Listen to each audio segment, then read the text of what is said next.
don't write to express my feelings, I write to escape them, to pull the weight from my chest before it can break me within, to get the sometimes lethal poison out, line by line, before it seeps too deep and starts to claim what's mine. Because if I let the thoughts linger, they darken the light I'm trying to shine. And who wants to be around someone lost inside their own mind? So I pour every shadow on the paper and let it all bleed, turning chaos to quiet, giving my restless thoughts room to breathe. Each word is a step out of places I don't want to stay, a fight for the dawn when my mind drifts too far into gray. It's not just ink, it's survival, it's learning to heal, a way to face storms without letting them steal what is real. So I'll keep writing, releasing what I can't outrun until the darkness loosens and the light is won. And maybe it's more than coping, more than a way to survive. Maybe it's a gift from my creator that keeps me alive. He knew my mind would run like rivers that overflow, so he gave me a place where the rushing thoughts can go. A father who understands the noise I can't always tame, who didn't leave me drowning in it or ashamed of my name. Instead he gave me pages where my spirit can unwind, a holy kind of mercy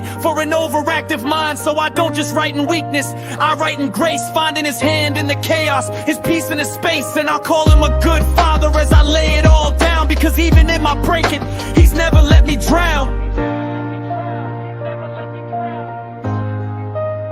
Because even in my breaking, he's never let me drown. Because even in my breaking, he's never let me drown.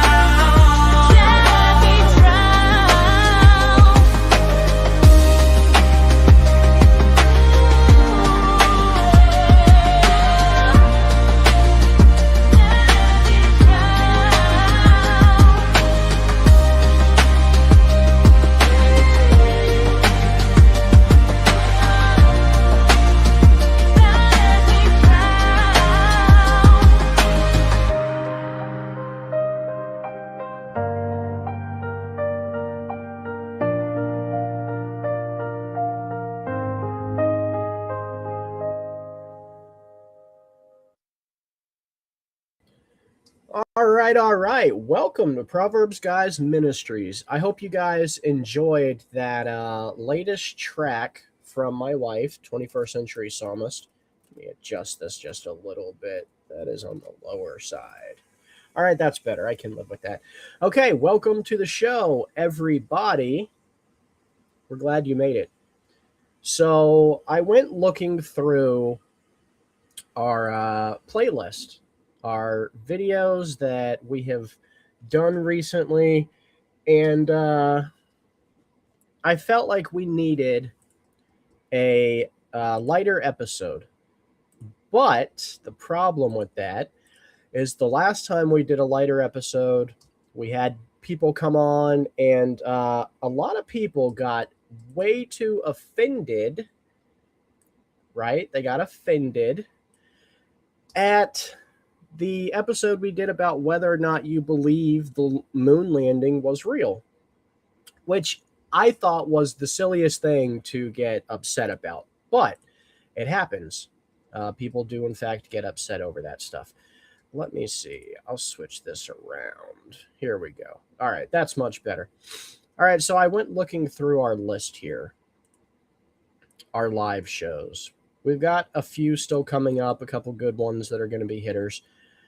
And but we've been doing a lot of serious ones. You know, American exceptionalism, when there's the rapture, deep thoughts and bad timing, overthinking Christianity, addressing the elephant in the room, things Christians say that aren't in the Bible, which, by the way, big blow up episode, which led to the addressing the elephant in the room episode. So you guys need to go check it out. But I say all of that, and it was all of it because it was a lot, to say this. We have to be able to take breaks from the serious stuff sometimes and just have a little bit of fun. And that is exactly what today is about. Christian conspiracy theories that we all used to believe. If you never believed it, I would wager that you have at least heard of these Christian conspiracy theories. That's my opinion. So, to start off, I thought, all right, Steven, that's what I call myself. I said, let's have a little fun with this. So I am going to start this episode off by taking a Are You a Conspiracy Theorist quiz. I'm going to be taking 2 of these quizzes right here in front of you guys, live on Proverbs Guys Ministries. So before we get into some of the topics of today, for instance, Monster Energy 666, is it the mark of the beast? And every celebrity sold their soul to the devil. And Obama is the Antichrist? Question mark. What about CERN opening portals? And then we have AI will become the beast system. Then we have chick tracks that terrified you as a kid. Ooh. And then lastly, we get to conspiracies we secretly still aren't 100% sure about. Now, I'm going to tell you guys at the beginning, out of these topics I just went over, there are 7 of them total. I still believe in several of them, but you're not going to find out until we get there, and I'll give you guys my honest opinion. But first, we're going to dive into this quiz that I found, and it is the conspiracy quiz. So buckle up, everybody. I'm here alone right now, so I'm really sorry if I'm not seeing your comments while I'm taking the quiz. Open, listed it out there again. You guys are free to just come in the room, and I'll hear the ding and know to let you on. But without further ado, we are going to go to question number 1. All right, let's pause all this. That's getting my ADHD like, ugh. Okay. Let's read it. The conspiracy test. Researchers Brotherton, French, and Pickering developed the conspiracist belief scale in order to measure belief in conspiracies among the general population. Belief in conspiracies is not well understood, though results indicate that there are stable differences in people's tendencies to engage with conspiracist beliefs. Their test has been validated across 4 scientific studies and published in the scientific journal Frontiers in Psychology. Whoa! Big news, guys. Congratulations. All right, now let's dive into this. Question number 1. A lot of important information is deliberately concealed from the public out of self-interest. I would say I agree. Number 2. Evidence of alien contact is being concealed from the public. Okay, so this is twofold for Stephen. I'll tell you why. Number 1, I do believe that information on aliens and UFOs are being concealed from the people. However, I do not believe that these are little ETs from other planets. I believe that these are interdimensional beings. I believe, just to cut through all the paperwork and fancy wording, these are demons or fallen angels. And I believe they know that, and I believe that is what they are keeping from the public. So with that caveat, I'm going to agree. A small secret group of people is responsible for making all major decisions, such as going to war. I agree. Groups of scientists manipulate, fabricate, or suppress evidence in order to deceive the public. As a young Earth creationist, I have to strongly agree. Certain significant events have been the results of the activity of a small group that secretly manipulates world events. Yes, please. Okay, so far, guys, I'm on question 6 of 15, and I think if I was to be graded right now, heavily conspiracy theorist according to this quiz, but we're going to find out. Number 6, technology with mind control capacities is used on people without their knowledge.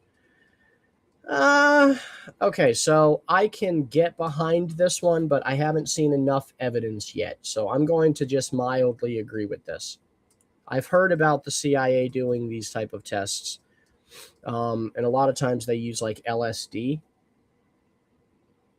So number 7, the government uses innocent people as patsies to hide its involvement in criminal activity. Is that even a conspiracy theory? Like, are there any Americans out there who don't think that that's happening?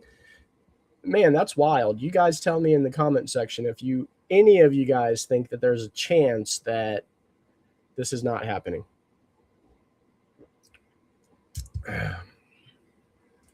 Oh, that tea is so good. All right, secret organizations communicate with extraterrestrials, but keep this fact from the public. Again, yes, I believe it, but I believe that they are communicating with demonic spirits. Okay, some UFO sightings and rumors are planned or staged in order to distract the public from real alien contact. What? Again, with the caveat. All right.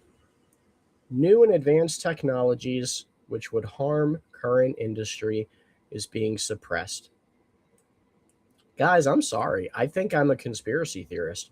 Like, it's just hitting me now that we're all here. But, you know, I knew I already believed in a plethora of conspiracies.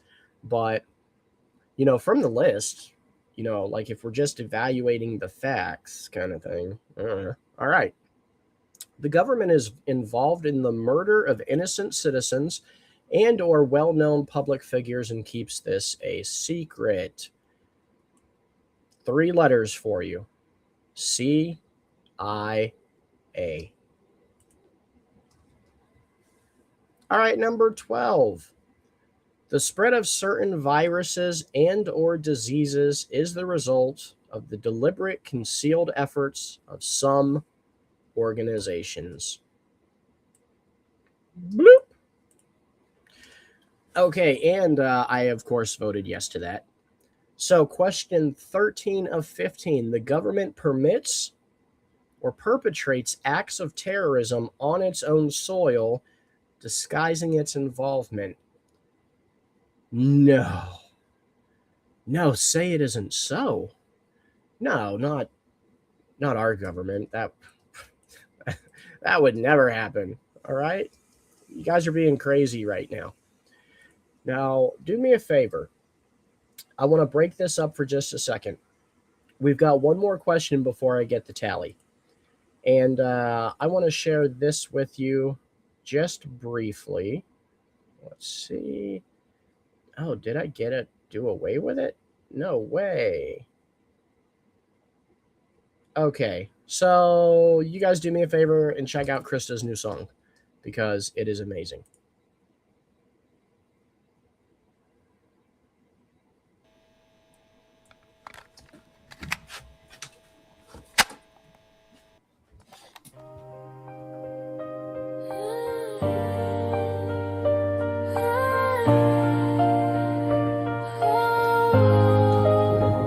I don't write to express my feelings, I write to escape them, to pull the weight from my chest before it can break me within, to get the sometimes lethal poison out, line by line, before it seeps too deep and starts to claim what's mine. Because if I let the thoughts linger, they darken the light I'm trying to shine. And who wants to be around someone lost inside their own mind? So I pour every shadow on the paper and let it all bleed, turning chaos to quiet, giving my restless thoughts room to breathe. Each word is a step out of places I don't want to stay, a fight for the dawn when my mind drifts too far into gray. It's not just ink, it's survival, it's learning to heal, a way to face storms without letting them steal what is real. So I'll keep writing, releasing what I can't outrun until the darkness loosens and the light is won. And maybe it's more than coping, more than a way to survive. Maybe it's a gift from my creator that keeps me alive. He knew my mind would run rivers that overflow, so he gave me a place where the rushing thoughts can go. A father who understands the noise I can't always tame, who didn't leave me drowning in it or ashamed of my name. Instead he gave me pages where where my spirit can unwind. A holy kind of mercy for an overactive mind. So I don't just write in weakness, I write in grace, finding his hand in the chaos, his peace in his space. And I'll call him a good father as I lay it all down, because even in my breaking, he's never let me drown. Because even in my breaking,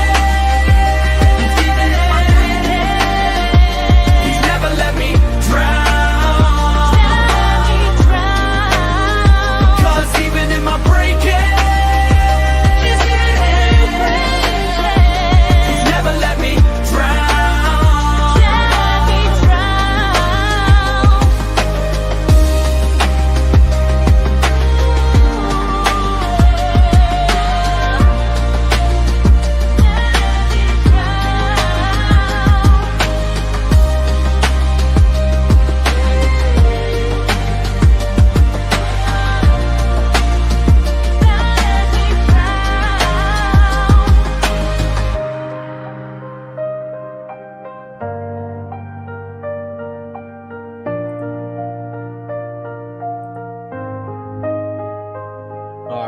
I just love that. Okay, so we are back, and we are on question 14 of 15 of one of two quizzes that I'm going to take for you guys today. So, last but not least, certainly not least, experiments involving new drugs or technologies are routinely carried out on the public without their knowledge or consent. I don't see a lot of evidence to support this, but I could still get on board. So I'm going to lightly agree with this one, and let's see. Ooh, question 15. So I'm sorry, this is last but not least. I misspoke. The power held by heads of state is second to that of a small unknown group who really control world politics. Yes, I do agree with that. All right. Okay, so on government wrongdoing, I am 100% suspicious. On global conspiracy, I am 100%. I could have told you that. On alien cover-up, aka playing with demons, I am 100% suspicious of all of them. And information control, I am 100% suspicious. Concealed experiments, I only ranked an 83 out of 100. So, I'm sorry, guys. I feel like I let you down. All right. So, from this, I am 34% more conspiratorial than the average person. So apparently, a lot of you guys are there with me. Okay. Well, good need to know information. I'm glad that you guys were able to come and do this with me. I'm having fun. Okay. Let's share this screen.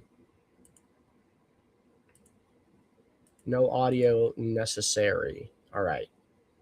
And this is an open panel, so you guys can come join me, or at least leave a comment. A comment would be great. I can respond to a comment. Okay. Ooh.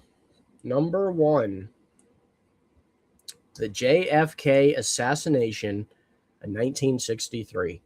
Question: who killed President John F. Kennedy?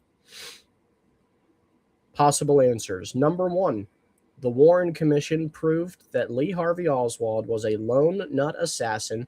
Anyone who disagrees is a lone nut conspiracy theorist. We'll see about that. Number 2, the Oswald acted alone hypothesis leaves some nagging questions. And if Oswald acted alone, then why would there still be classified documents about the assassination even to this day? There should be nothing to hide. Interesting point. Number 3, there is some evidence of a cover-up, the magic bullet theory for starters. And if Oswald acted alone, then why would there still be classified documents about the assassination even to this day? LBJ and the CIA did it, or maybe Castro. But it was just an old-fashioned co-op d'etat. Nothing more sinister than that. Number 5.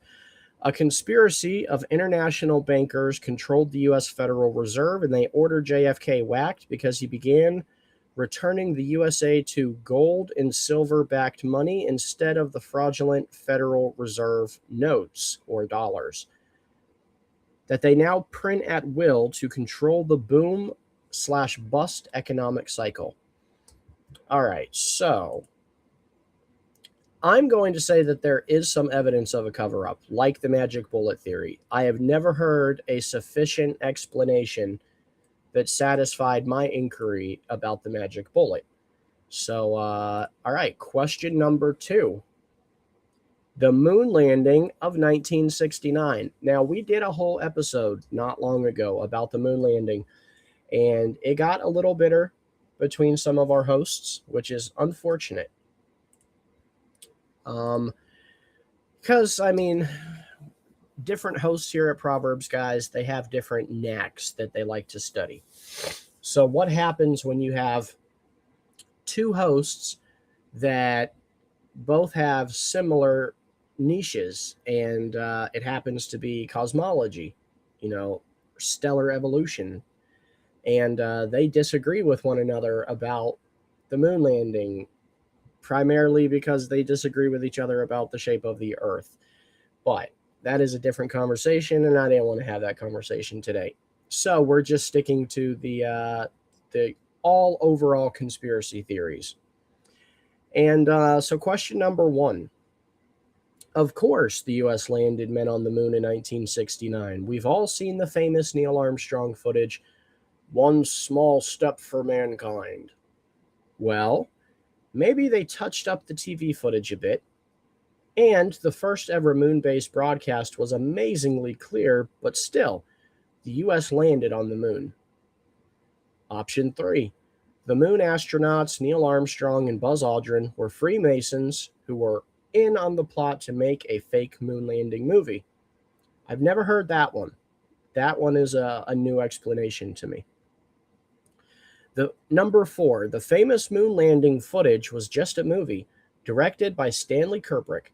Kubrick reused some of the moon landing sets for his classic 2001 A Space Odyssey 1968. After all, if America could land on the moon in 1969, then why would NASA have canceled their plans to go back in 2020? Couldn't they have kept just one Apollo spacecraft with crude 1960s technology in working order? That's a great question. Or number 5, that's no moon, it's a space station. The moon itself is older than the Earth and is really a space station built by intergalactic alien masters. Okay, so it's definitely not number 5. Sorry if any of you had your heart set on that. But I don't believe it's number 1 either. I don't believe that it's a space station for aliens, and I don't believe we made it there. So that leaves 2, 3, and 4. I am completely unaware of number 4, so I'm going to steer clear of that. I really have never heard before that they were Freemasons, and that's why they covered it up. Okay, so I'm going to go with number 3 because I think that's the best answer that suits me. I believe they were in on the cover-up, but I don't know if it's because they were Freemasons. That sounds like a stretch for me, but hey, to each their own. All right. Oh, this one's going to be good. The death of Princess Diana in 1997. Question. Princess Diana died because 1. Diana's driver got drunk and had a car accident. 2. Diana's driver got drunk and had a car accident, but there was a cover-up so that certain unsavory facts about the royal family never came to light. That is a contender. MI6, which is the British CIA. MI6 killed Diana as a favor to the royal family. The Queen knew that Diana was pregnant and feared that her possible marriage to Dottie would make him stepfather to the future king. Yeah, and Number 4, Princess Diana faked her own death in order to escape the limelight of consistent paparazzi harassment. It's not 4. And number 5, the Illuminati killed Diana and were even confident enough to amuse themselves with ritualistic symbolism such as crashing her car into the 13th pillar in the Pont d'Alma tunnel in Paris. So I'm going to go with, I'm going to be reasonable. I want by instinct to go with number 3, that MI6, British Secret Service, killed Diana as a favor to the royal family. But I think it's probable that the royal family just, for lack of a better phrase, lucked out. I believe they lucked out with the incident. Now, I do believe that certain circumstances, like the fact that they had the tunnel closed and wouldn't allow ambulances to get to her for such an extended period of time, is also sus. But I'm going to go with Diana's driver got drunk and had a car accident, but there was a cover-up so that certain unsavory facts about the royal family never came to light. That's what I'm going to say.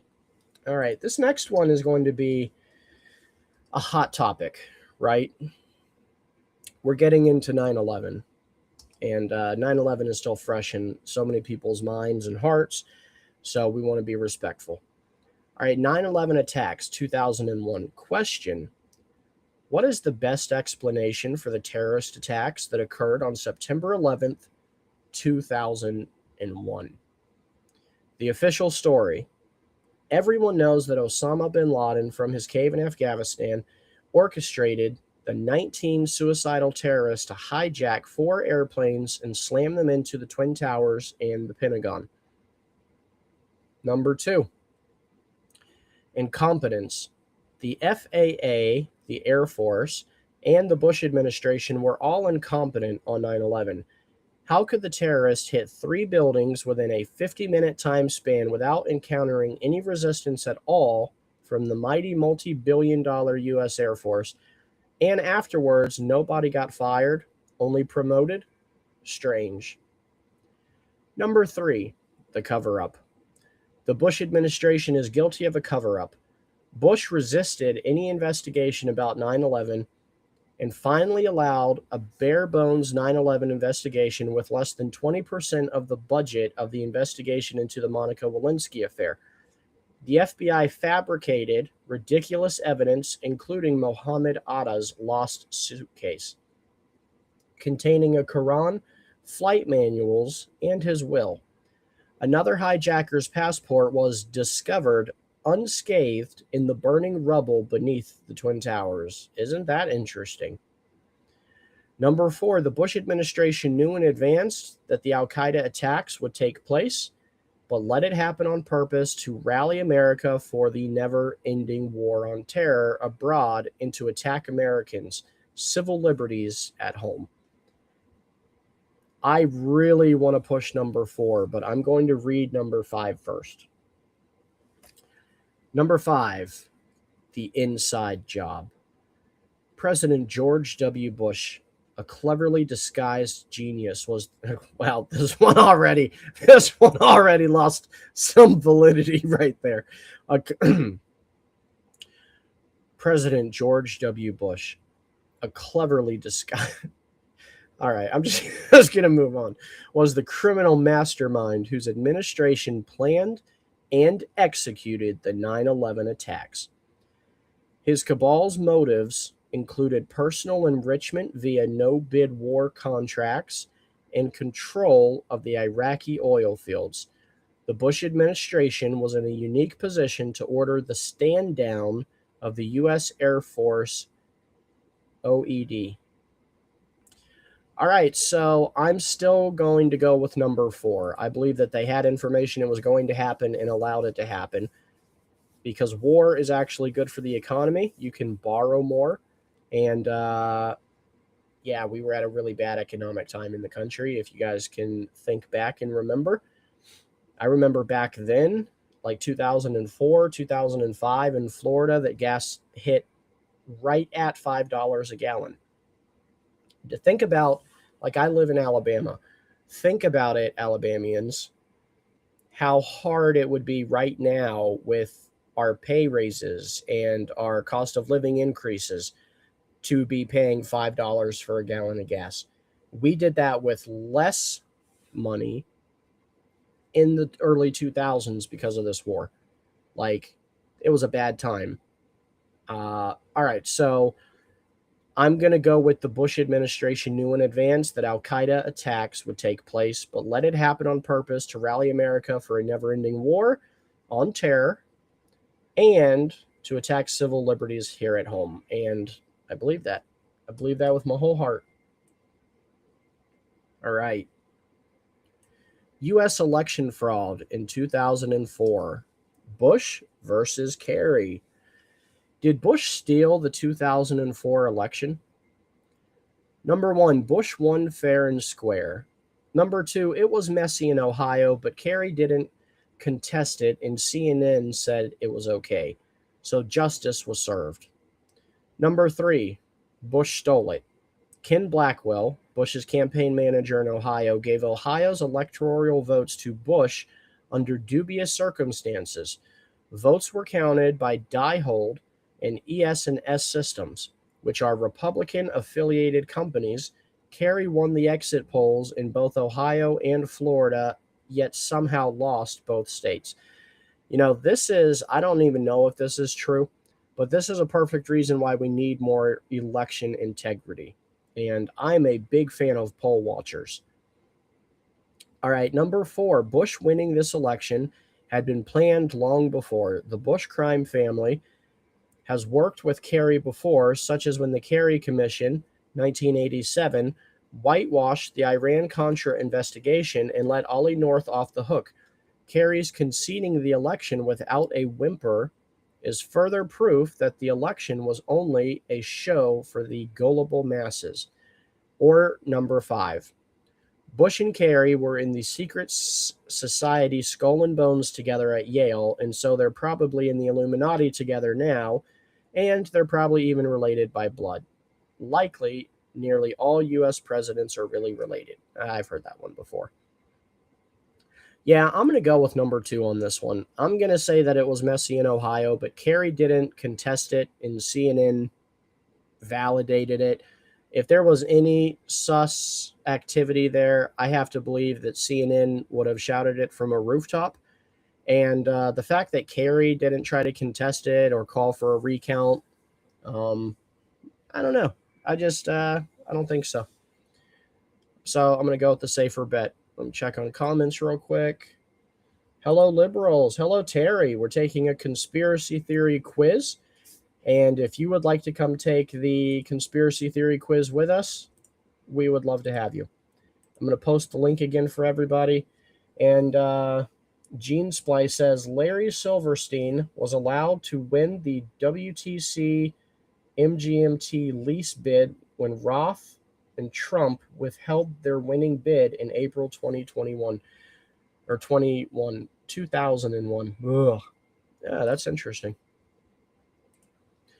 All right.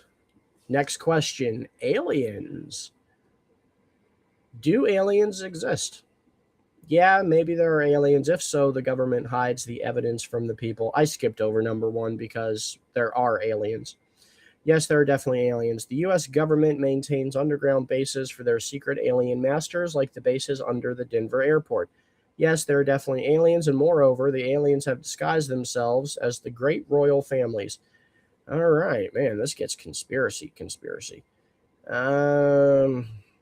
Yeah, I'll go with number two because I think that bestly aligns with my thought process, even though I told you I think aliens are demons. So airplane accidents. Airplane accidents just happen. If many famous people have died in them, it's probably just because they fly more often. Okay. Number 2, is it conceivable that some minor airplane accidents have been caused by bad people for political gain? Stuff happens. Number 3, Paul Wellstone was the only senator who stood in the way of Bush's repressive domestic agenda, U.S. Patriot Act. So they just had to whack him. Ugh. JFK Jr. was set to run against either Hillary Clinton for New York Senator or even against Bush for president when he suddenly died in a plane crash in August 1999. So somebody whacked yet another Kennedy. It does seem like either the Kennedys are target number 1 for everyone, or if it's not that, they've just got some of the worst luck I have ever seen.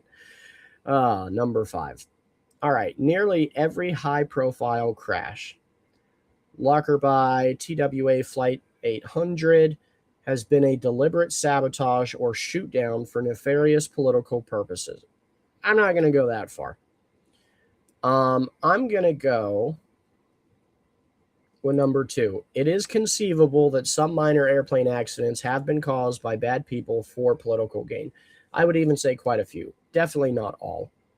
All seems excessive.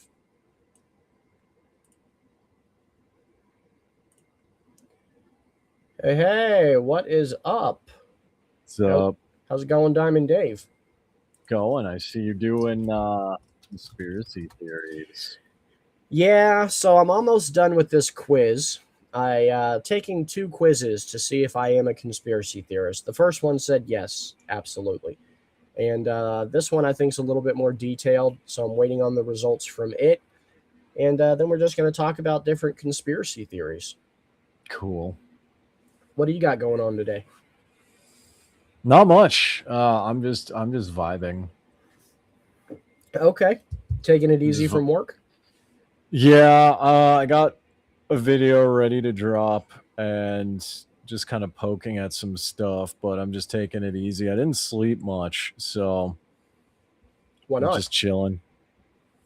I don't know. I think it's like the weather change, honestly, because it was really hot in the room, right? And I'm used to like sleeping in very cold environments, right? Yeah. So like I'm the kind of guy where like in Minnesota, I'd have the window open and like the overhead fan on, and I just like crash out. But like during the summers in like Utah, I just could not sleep to save my life. Okay. So I'm guessing that's it, because it's been super warm lately here. Yeah, dude. If it's hot and sticky, I can't sleep either. And it gets that way here in Alabama quite a bit. Oh, yeah. I lived in Coosa, Georgia, which is near the Alabama line, so I know exactly what that's like. I used to live in a cold shower. Dude, in the summer times, you take 4, 5 showers a day even. Yeah, I've done that. Like, does it get that hot there? Like, for instance, it gets so hot here in the summer that sometimes I can get fresh out of the shower and then walk out to the mailbox to check my mail, and I start sweating so bad just getting out to the mailbox that I have to shower after checking the mail. Yeah, so my experience here, it's like it can get hot, but not as hot as like Utah, right? But also it's like a dry heat, so it's not like humid and sticky. It's just like hot, and Okay. just the way the way my body is, and this is probably on my mother's side, like very Germanic and Scandinavian. Like I do really well in cold environments, right? It'll be like 10 or 20 degrees and I'll wear like a sweatshirt and shorts, you know? Yeah. But I'm one of those people where I can overheat pretty easily. But when it gets cold, I love the cold. So It depends on how cold. Like, my preference is between 48 and 72. I can live within those metrics. yeah, give me negatives all day. right? No, Negatives all day. That's what I thrive in. bro, heck no. I lived in Illinois for 7 months, right around there, and we were there. Like we got there in the fall, beautiful. Like Illinois is gorgeous in the fall, and it was beautiful. It was cold, but we could deal with it. Like in the winter, when it got negative 10, 15 degrees, and you have to start your car 20 minutes before you plan on going anywhere, bro, we almost died. I'm sure you were fine. I'm sure you were fine. No, you're wrong because You would if you would have died there. Don't come visit here during the winter. It gets colder than Minnesota and Illinois. Like Why? we had like a power outage because it was like negative 57 Celsius, so that's like about negative 75 Fahrenheit. That's not even real. Approximately. The temperature stops at 0, bro. No, it gets that cold. So And you guys But yeah. stay. Why? why? It's amazing here.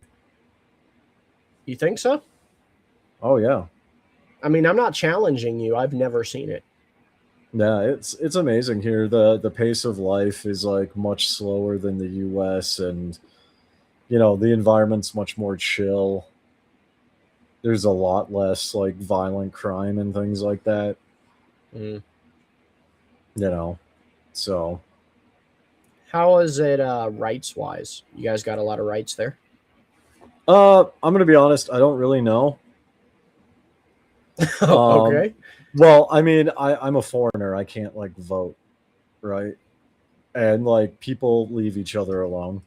So I just don't know. I just don't know how to ask that Do you get or looked answer at or that. treated like a foreigner? Mm-hmm.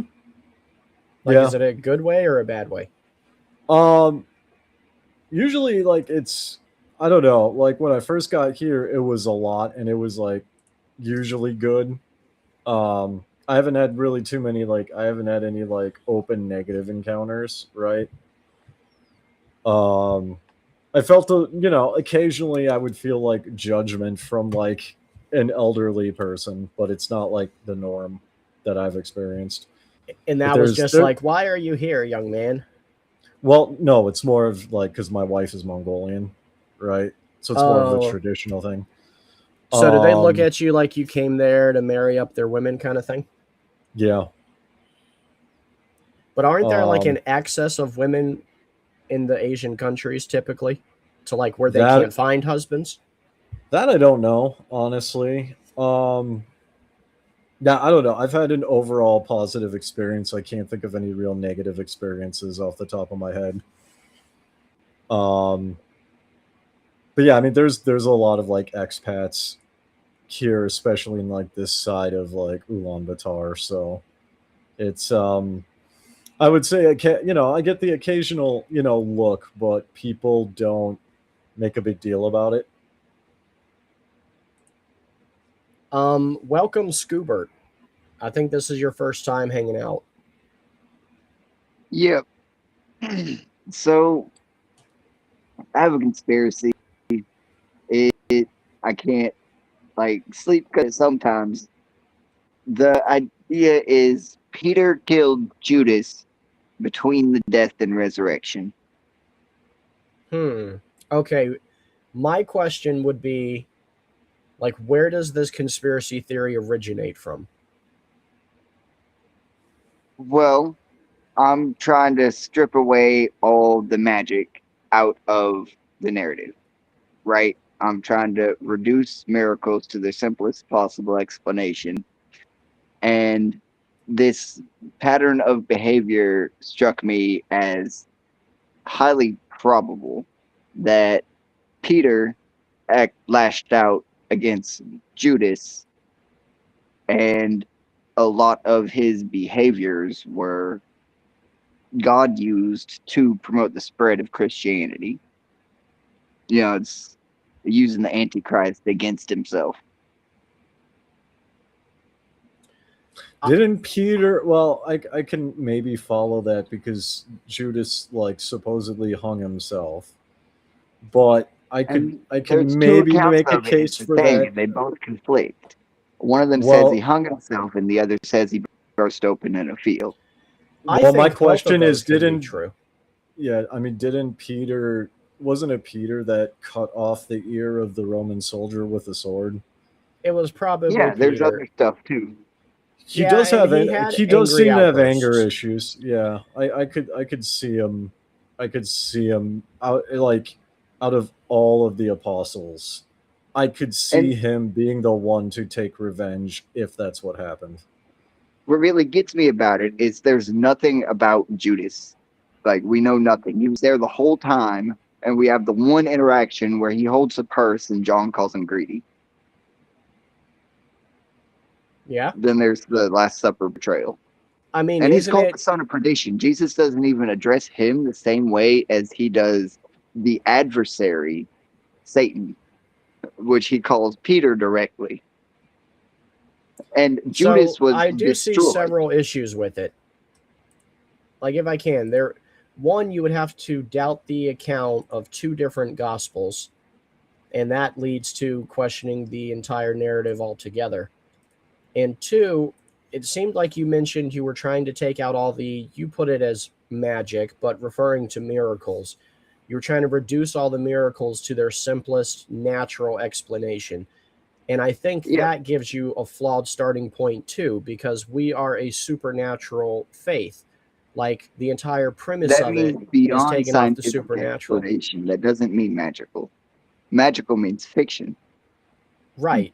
So God you is believe the supernatural. When miracles it's were an act fiction? of God, it should be provable scientifically. How do you prove a miracle? It, by The definition, rainbow, it's supernatural. we can measure it. It's fucking there. Okay, but the The Tower rainbow of isn't a Babel, miracle. language works like that. Go on. Like, how would you explain the miracle of the Red Sea crossing? Like, how could you scientifically explain it aside from the discoveries of Ron Wyatt and finding the elements of the Egyptian army? Work. I gotta go. Okay, well, come back if you can. What did he say? I think he cut out on my end. I didn't hear what he said. It sounded like he said he had to go to work. Oh. Well, that was very interesting. I have never heard that one before. I think I think I actually have heard that one before. Have you? Yeah, although I mean the premise was less of like stripping away the magic as he referred to it, and more just like what I indicated, that Peter had angry outbursts, and out of all the apostles, I think that there's a possibility that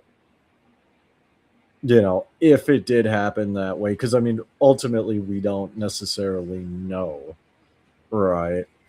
We just have the accounts, right? But I mean, it seems like he was building it off the premise, though, that there are two different accounts of the death of Judas, and I don't believe that there are. Like, I don't know if you've ever worked around animals before and seen one die and then it not get buried. But when it dies, all the gases in its stomach cause it to expand and burst. Yeah. So well, whales are known for exploding. That's why they tell you not to use climb dynamite. on them. Yeah, that's why they have to like sometimes blow them up with dynamite in a controlled burst, because otherwise they will do damage. Yeah. I mean, or they have to like poke them or something.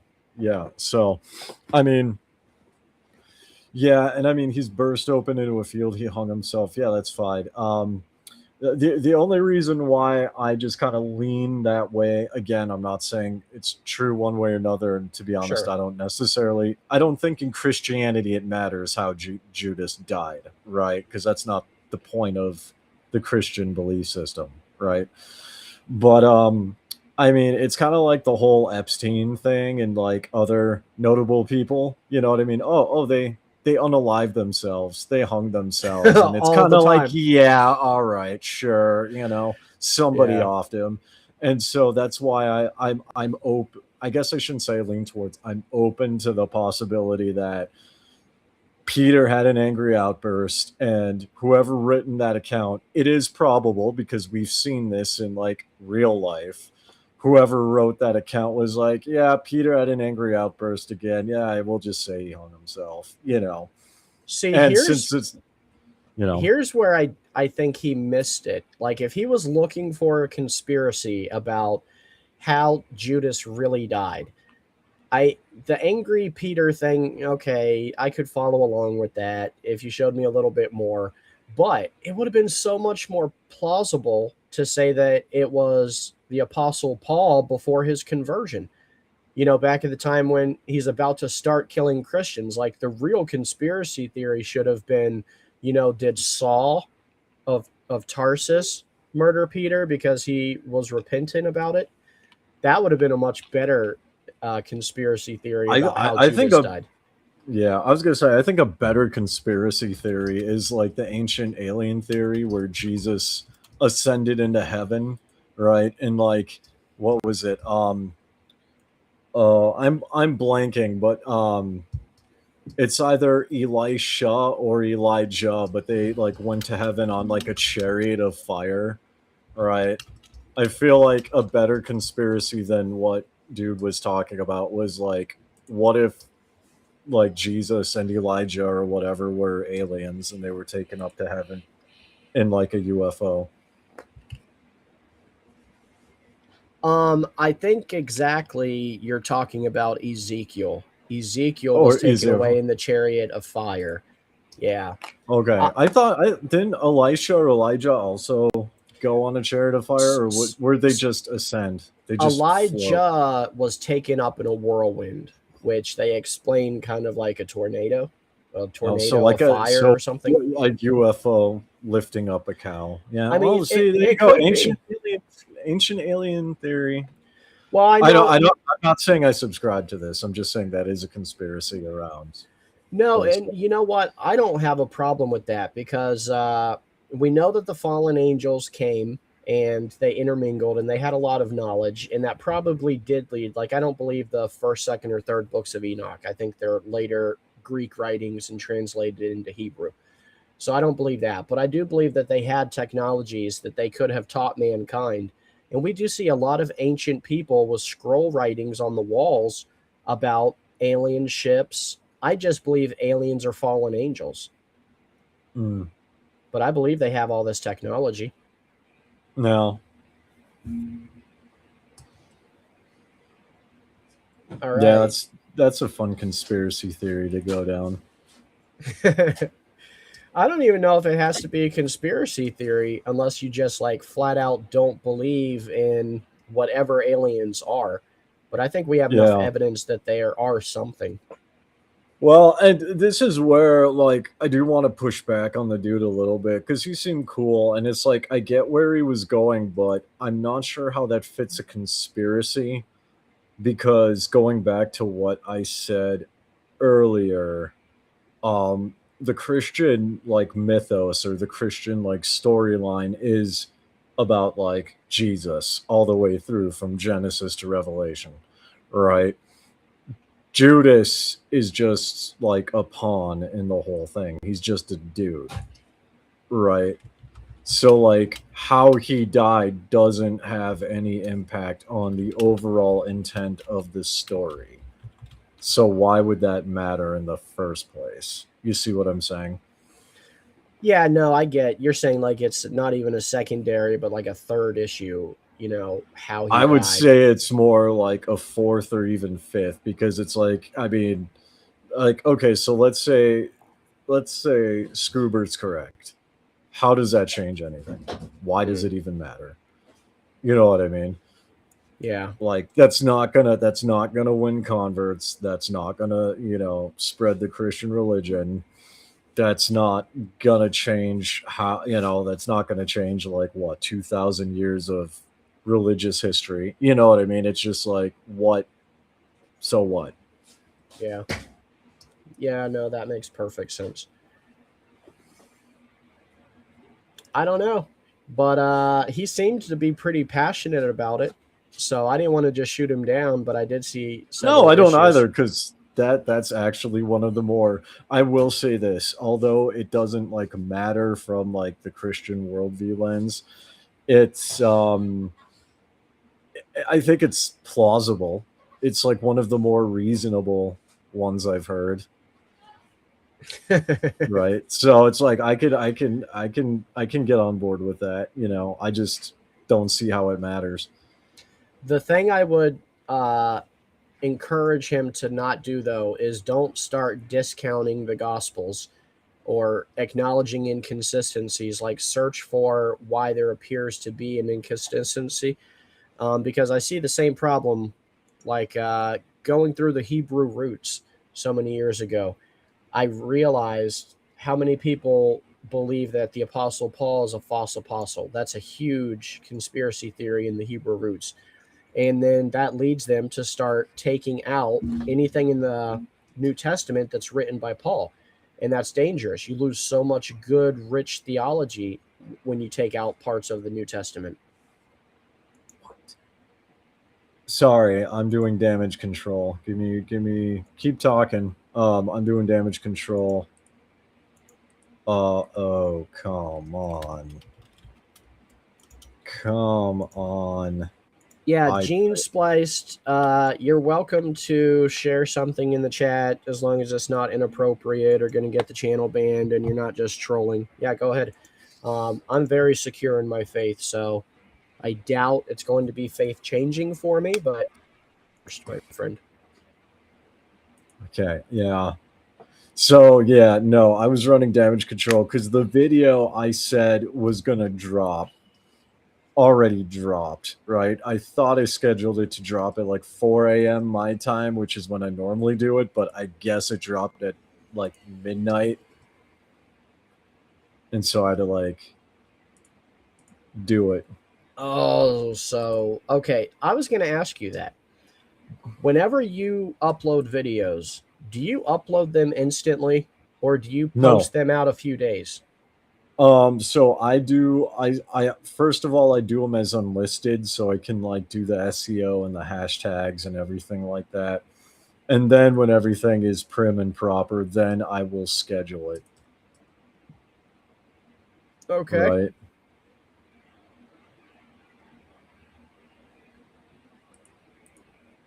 But how far out do you usually schedule it?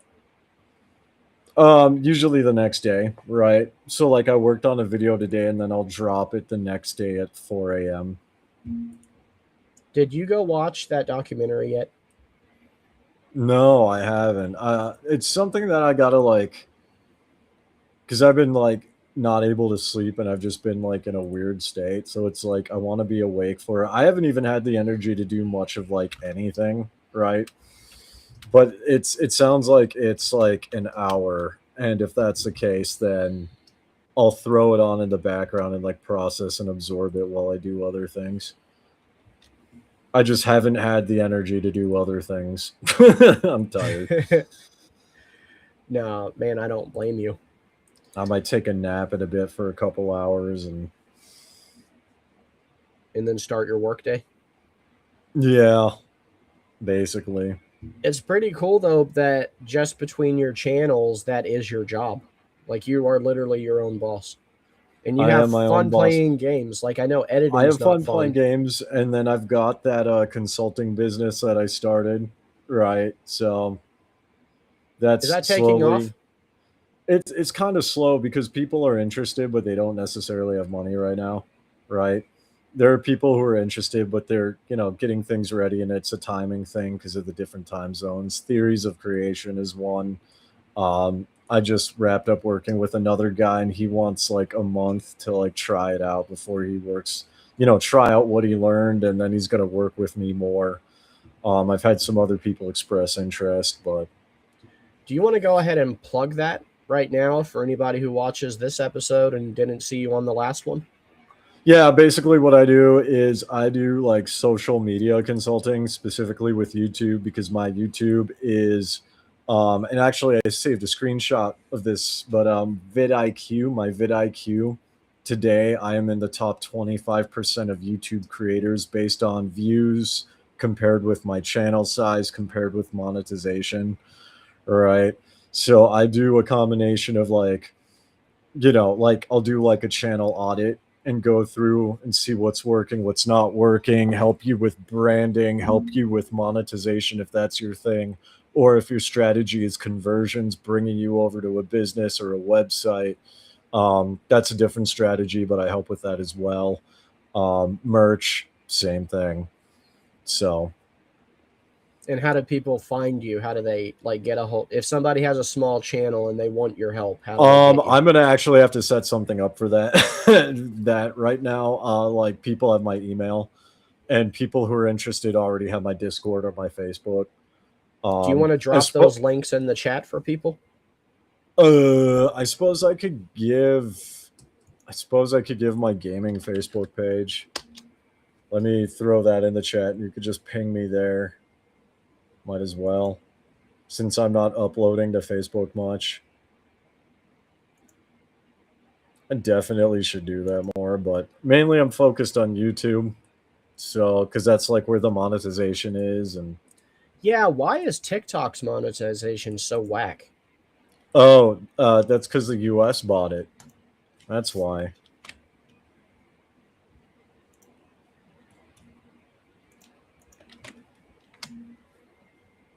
There you go. All right, there's a link where if people want, they can message me. But yeah, TikTok was bought by the US, and it's, I don't know, like the US has like these weird laws and stuff that China doesn't have, right?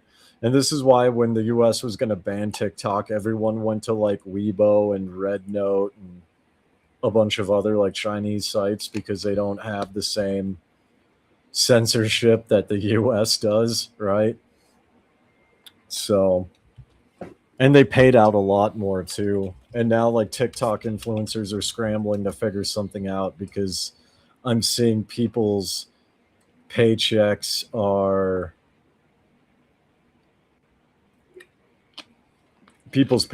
being cut at least in half. Because of the way they're doing monetization now?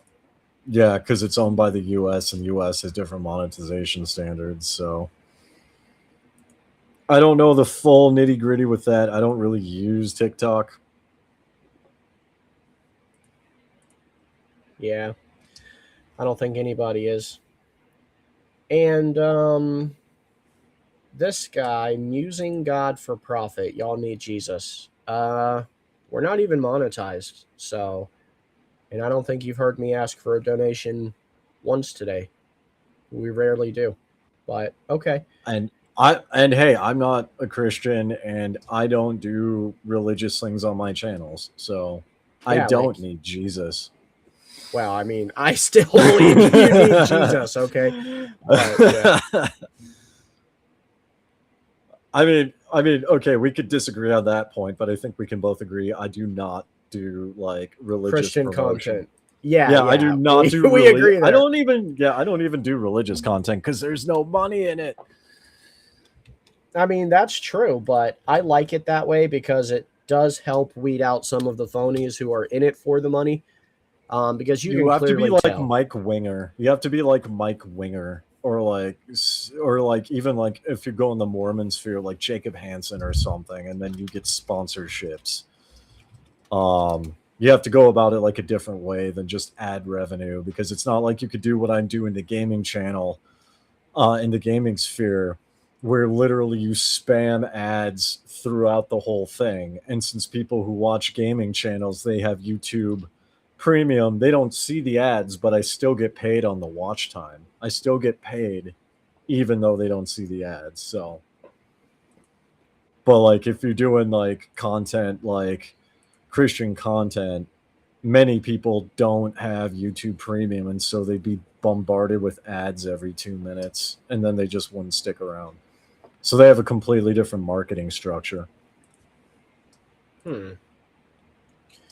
Yeah, I think the way we do it now, we are falling way behind.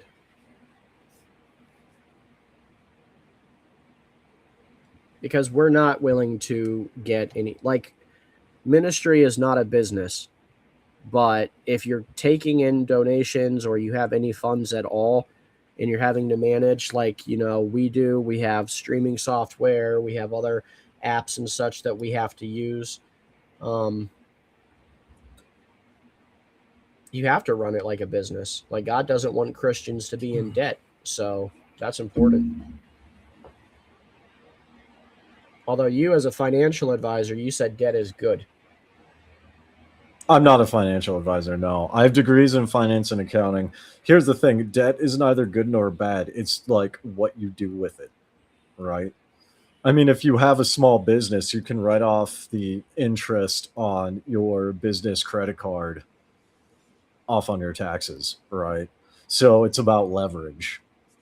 And everyone's like financial situation is different. I've seen that when I was a branch banker and a small business banker at Wells Fargo back from 2018 to like 2020. Right? Everyone's got their different needs and everyone has their different goals and their different circumstances. So for some people, like debt is a bad thing, especially if they can't manage their money. Right? And if they're prone to like addictive behaviors, people can blow their money pretty easily. But on the flip side, people who can manage their money and who understand leverage and can be patient, you know, and use those strategies, then it's a tool. It's a tool in the toolbox. I would say the only time it is smart to take on debt is if you are getting something with equity. Like if you're buying a physical piece of property. Mm-hmm. I wouldn't go into debt to buy cryptocurrency. Oh, no. Well, and that's the problem with cryptocurrencies. People are treating it like a long-term investment, and that's why, like, the people who are making money on crypto, they're trading it. They're not holding it forever, right? Now, people with Bitcoin's a bit of an exception, but people typically, when it comes to other cryptocurrencies, they trade. They I have buy low, Ethereum. they sell high. But it's a currency, right? Japan has legalized Bitcoin, from what I've seen online, as a means of legal tender, right? Nobody buys and holds the US dollar and like waits for it to like explode in value, right? It's the same principle.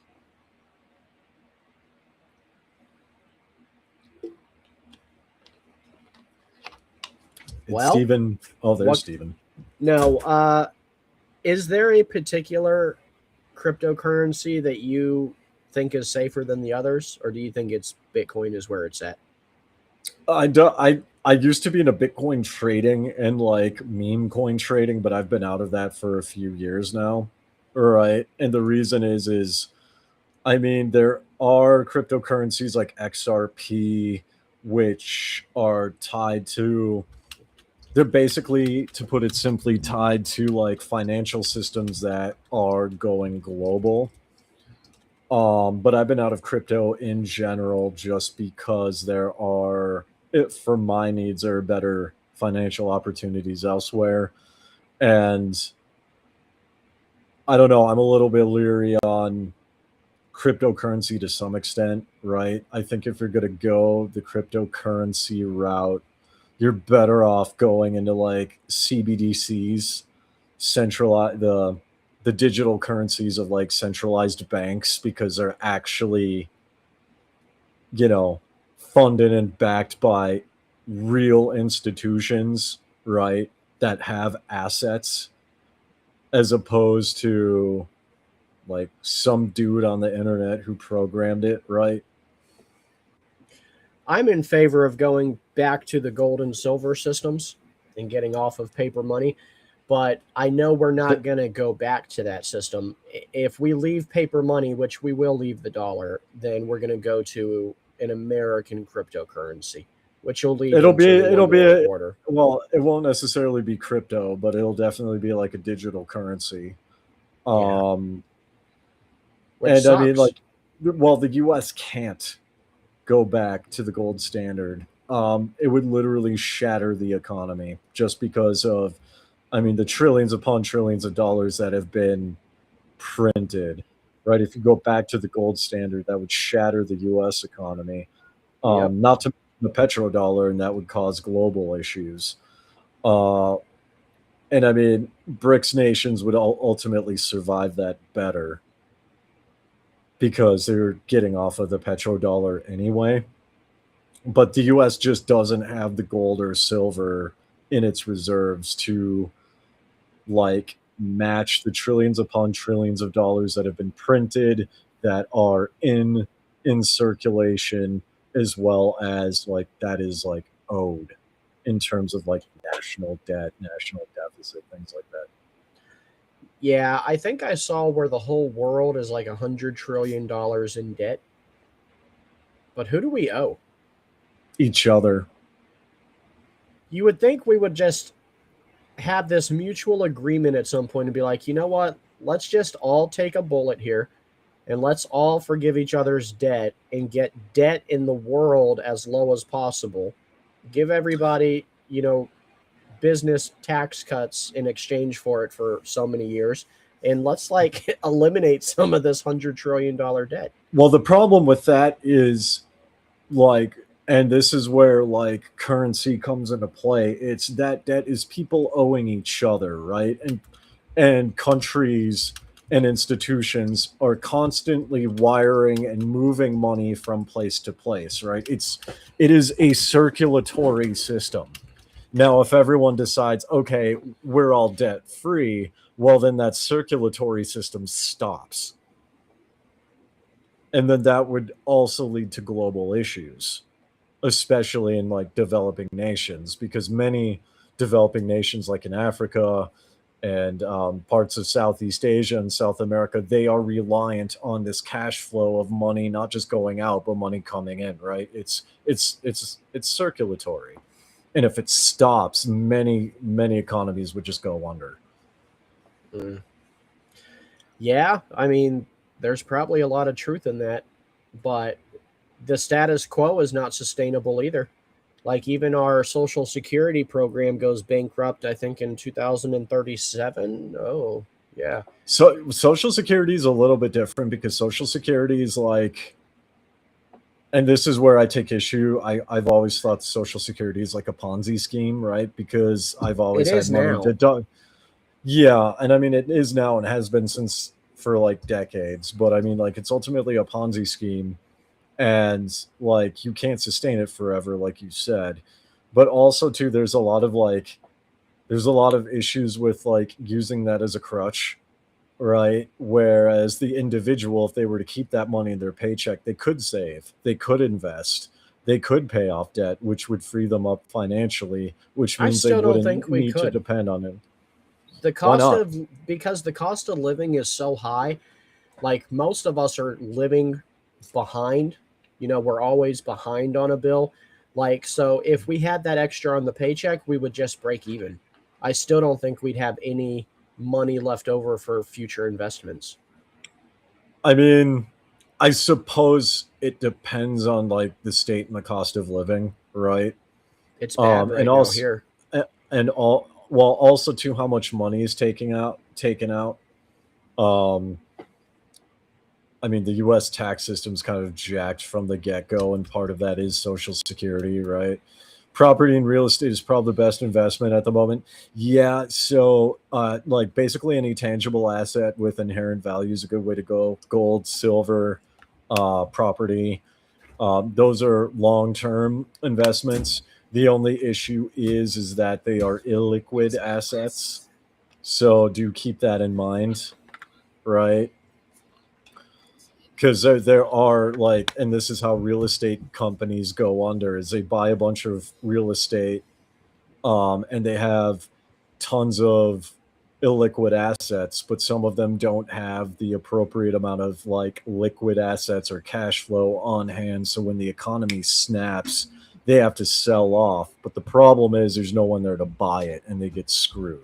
So yeah, I would say that's a major problem. I would also suggest not buying vehicles because vehicles go down in value unless you're buying a classic. I would definitely get like properties, businesses, land. Well, yeah, I mean, vehicles aren't investment vehicles. You know what I mean? Like they're not meant to be investments. They're like more a tool to get you to work and like get you to be able to So yeah, don't treat that as like a long-term investment. I don't know of anyone who does, honestly. Um, but yeah, I do think that, and a lot of my point goes back to like if the tax system had been somewhat reformed back in the 2000s, right? People wouldn't need to depend on Social Security. I could tell you right now that just thinking about the 6, 7 years I worked at Wells Fargo, right? Had I not paid like, you know, the Social Security, I think it's the OASDI or whatever it's called on like the actual pay stub, right? Like I could easily invest that and like make a bunch of money off of it, right? And my overall point is that Social Security is heavily dependent on like American government, American politics, and America funding it, right? But if the average individual doesn't pay as much to the U.S. government and they can keep that money, I mean, they may not be able to save much or invest much, but that's more money in their pocket immediately as opposed to being taken out and then them only getting a portion of it back, right? You lose money by paying into it. Yeah, like it would have to be done organized though, like very organized. It would have to be a trickle out system. And what I mean by that is like my grandmother should not be affected by it at all, and neither should my mom. But I already fully expect that it will not be there for my generation. So that would have to be the understanding going into it. For like my age and down, that system is obsolete. And maybe my system, maybe my generation even still has to pay and not receive benefits from it to make it work. But that would be the only responsible way to do it because so many seniors depend on it. Yeah, but then the question is what happens after, right? It's this great big like red question mark of like what if, um, or what happens next because it's not sustainable, right? So you pay into it so the seniors get it, but if it's not there for you, what happens at that point? Because you paid into the system, you have nothing to show for it. And what happens to the generation underneath? Well, I mean, we're about the same age. So what happens to the generation under us? Do they have to pay? Do they not So, have to pay? Like, is so there going to be a reset? I would think our generation, you and me specifically, we would just be screwed. We're not going to receive any payments when we're old, but we're paying until we die. And I would say there's a really good chance to make it work, that transition, the generation after us would have to take the loss too. We're taking it first. So, Yeah. they finish it It'll up, be we a start couple. it.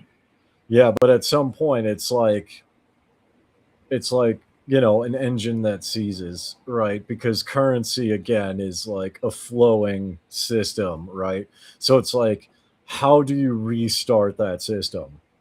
And to the best of my knowledge, there's not an exact answer out there because like Social Security in America is this massive multi-trillion-dollar thing for some reason, right? But Well, and here's the thing. socialism won't work here. So we can't Well, even do yeah, but socialized medicine. yeah, but I mean, setting that aside, it's okay. You take a loss, we take a loss, the next generation takes a loss. What do we do with the system? Because now it's just stuck there and it's not functional. Yeah. But I mean, even it's a government agency that also still needs to be funded because the government agents, the people that are employed there, still need to get paid. So it's like, do we fund it? Do we not fund it? Do we absorb it into something else? Do we create a new system, right? At some point, once it breaks, it's like you're gonna I have to would like say we would either. have to start a new system, and it would make sense that we do it at the same time we switch off of currencies. Like the dollar is not going to sustain much longer. We're probably going to the digital currency, which I hate because I don't want the government to know where I spend every single dollar. It's none of their business, but that's where we're headed. And it would make system sense that we would shift both of those at once. And maybe it's a new currency that we can make money off of and pay down some of our debt and fund, you know, the new programs with. Yeah, but then it's basically gonna be a reset at some point because it's like, okay, so you have old programs that are defunct. Do you scrap them and make new programs? And if so, what do you replace it with? Or how do you fix the current broken thing? right? Either way, it's going to be like this really massive undertaking. Yeah. Concerns about the dwindling U.S. population rate. I mean, I don't really. I mean, I guess it depends on the perspective you look at it from. I don't think the U.S. is going to collapse because of a dwindling population. Like, I mean, there are other countries that are in worse situations than that, and they're still chugging along just fine. There'll be a kind of a snap, kind of like a rubber band. It'll snap back quick, but then it'll balance out. You know what I mean? Yeah. Hopefully that is the case. Hey, do me a favor. I need to step away for about 30 seconds so I can let my dog in. It's about to storm. Can you hold Oh, it okay. down for me for just a Yeah, I moment? can hold it down for 30 seconds. I could address some questions in the chat. Yeah, go ahead. Excuse me. So yeah, I'm not so much concerned from that angle because I mean there will be like a cultural shift because of that. However, the U.S. is kind of in a weird situation because of from a market perspective. So I think the US consumer will feel it, but I don't think it is bad because America is one of the unique countries where there's like mass immigration. All right. And while there'll definitely be a cultural shift, even though the native population has a dwindling amount mathematically, there are people coming in from the outside that'll offset that, right? That's just my opinion based on basic math, right? So I don't think the US is going to be hurting too badly. Other countries are going to experience like something major, something much more major. But when you have like mass migration, whether it be, illegal or even like legally, like people like coming over, right, for whatever reason, better opportunities, more freedom, they got a degree and they want to get a job in America and send money home, you know, with the population going down in one area, you still have immigrants coming in. Let's see. Justin also says, when baby boomers all pass away, who will be able to afford their homes besides private equity? Well, and that's the question that is going to have to be answered when it comes to the rising home prices, because housing prices have been going up and up and up, right? Yeah, housing prices have been going up and up. Rent has been going up and up. And so people, like I'm in my mid 30s, but people my age and younger are struggling to like buy homes in the US and they're struggling to like pay rent.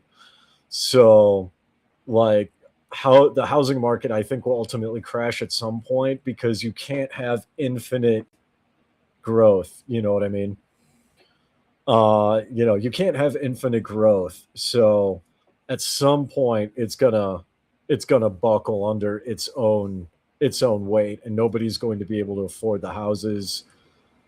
That's just my take. Dilution of Christian values. Maybe Steven can answer that one. I'm gonna be honest, I don't care, because part of the American system when it comes to like Christian values, you have freedom of speech, you have freedom of religious practice, and people have the right to practice their own religion so long as it follows the law and is not like causing harm to like other people, right?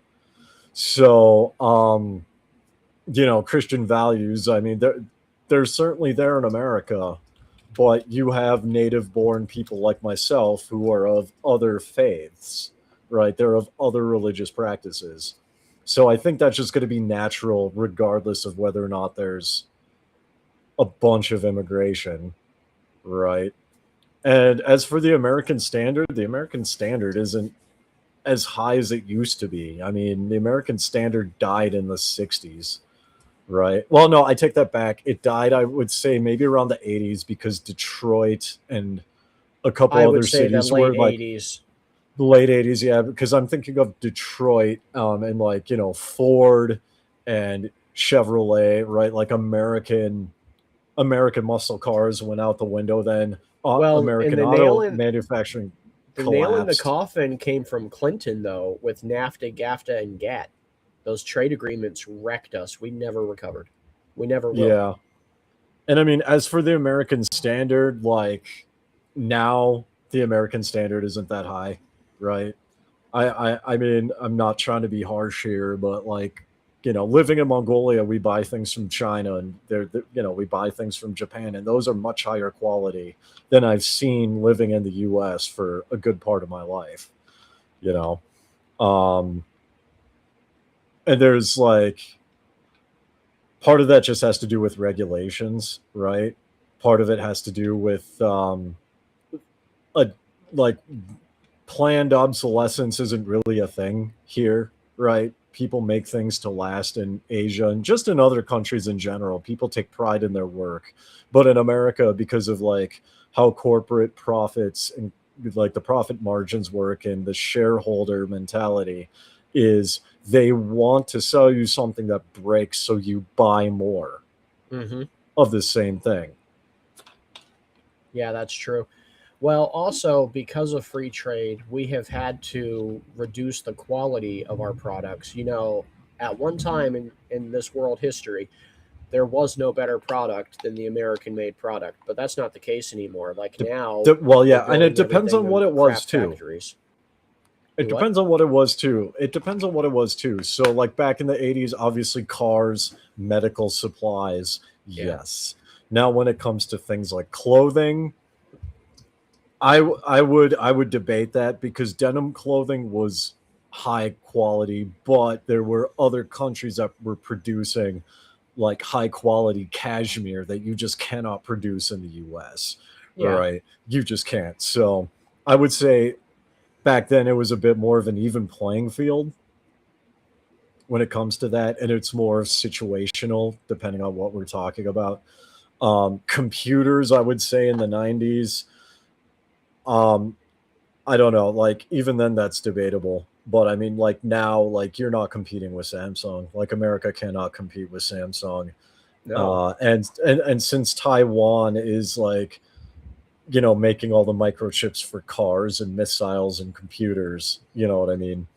Where we're at with the economy now is, if America were to force all the manufacturers to come back, that would hurt, because everything would be so expensive, prices would skyrocket, companies would have to build factories and like corporate buildings and then pay people to staff them and work the factory lines, right? And it would just be so expensive that people couldn't buy a cell phone in the US. Yeah. That's the problem. Like I think in a lot of like chips, obviously we can't manufacture chips the way like say Japan or Taiwan or China does. Like we just can't. Yeah. But there was a time where we could compete with any product any other country could make, and I would even argue that we could make it as good or better, but not for the equivalent price. Like you said, an American could Yep. go afford a $400 cell phone. It would be expensive, but they could do it. But America to make that same product, we'd have to charge $3,000. Exactly. Exactly. Right. And so it's like that's kind of like, that's one of the bones I have to pick with American capitalism specifically, because it's like, it's corporate capitalism, right? It's very much corporatism It's and crony government bail. capitalism.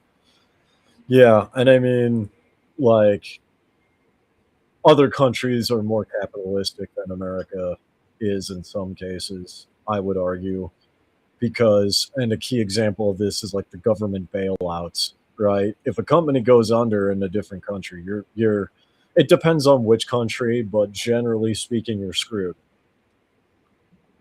right? Yeah. Like it's a total collapse. Like India is a good example, because there have been cases of like people committing money laundering to try and keep the money afloat, but it ultimately collapses.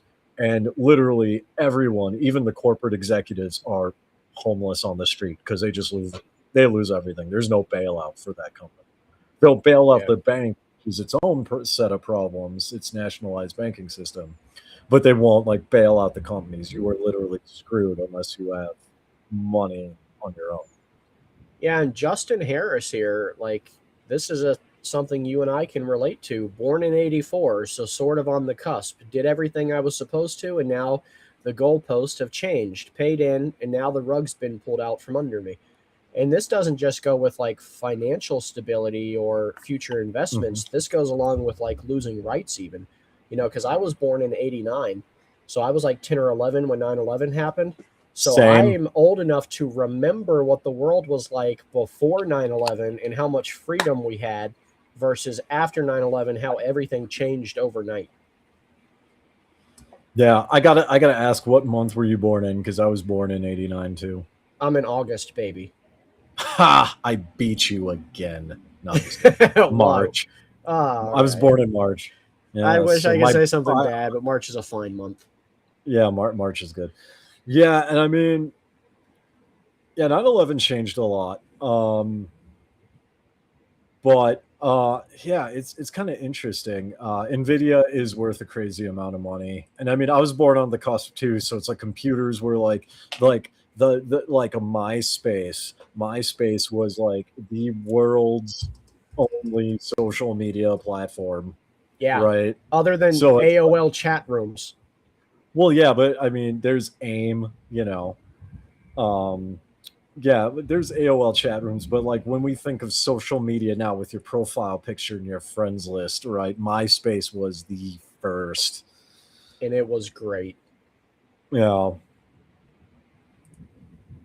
I still don't understand what caused that migration from MySpace to Facebook.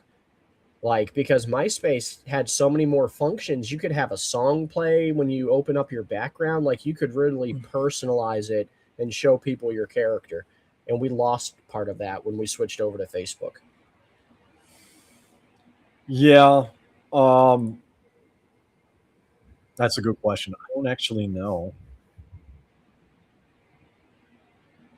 I don't remember 2008 or 2019. I don't remember what happened then.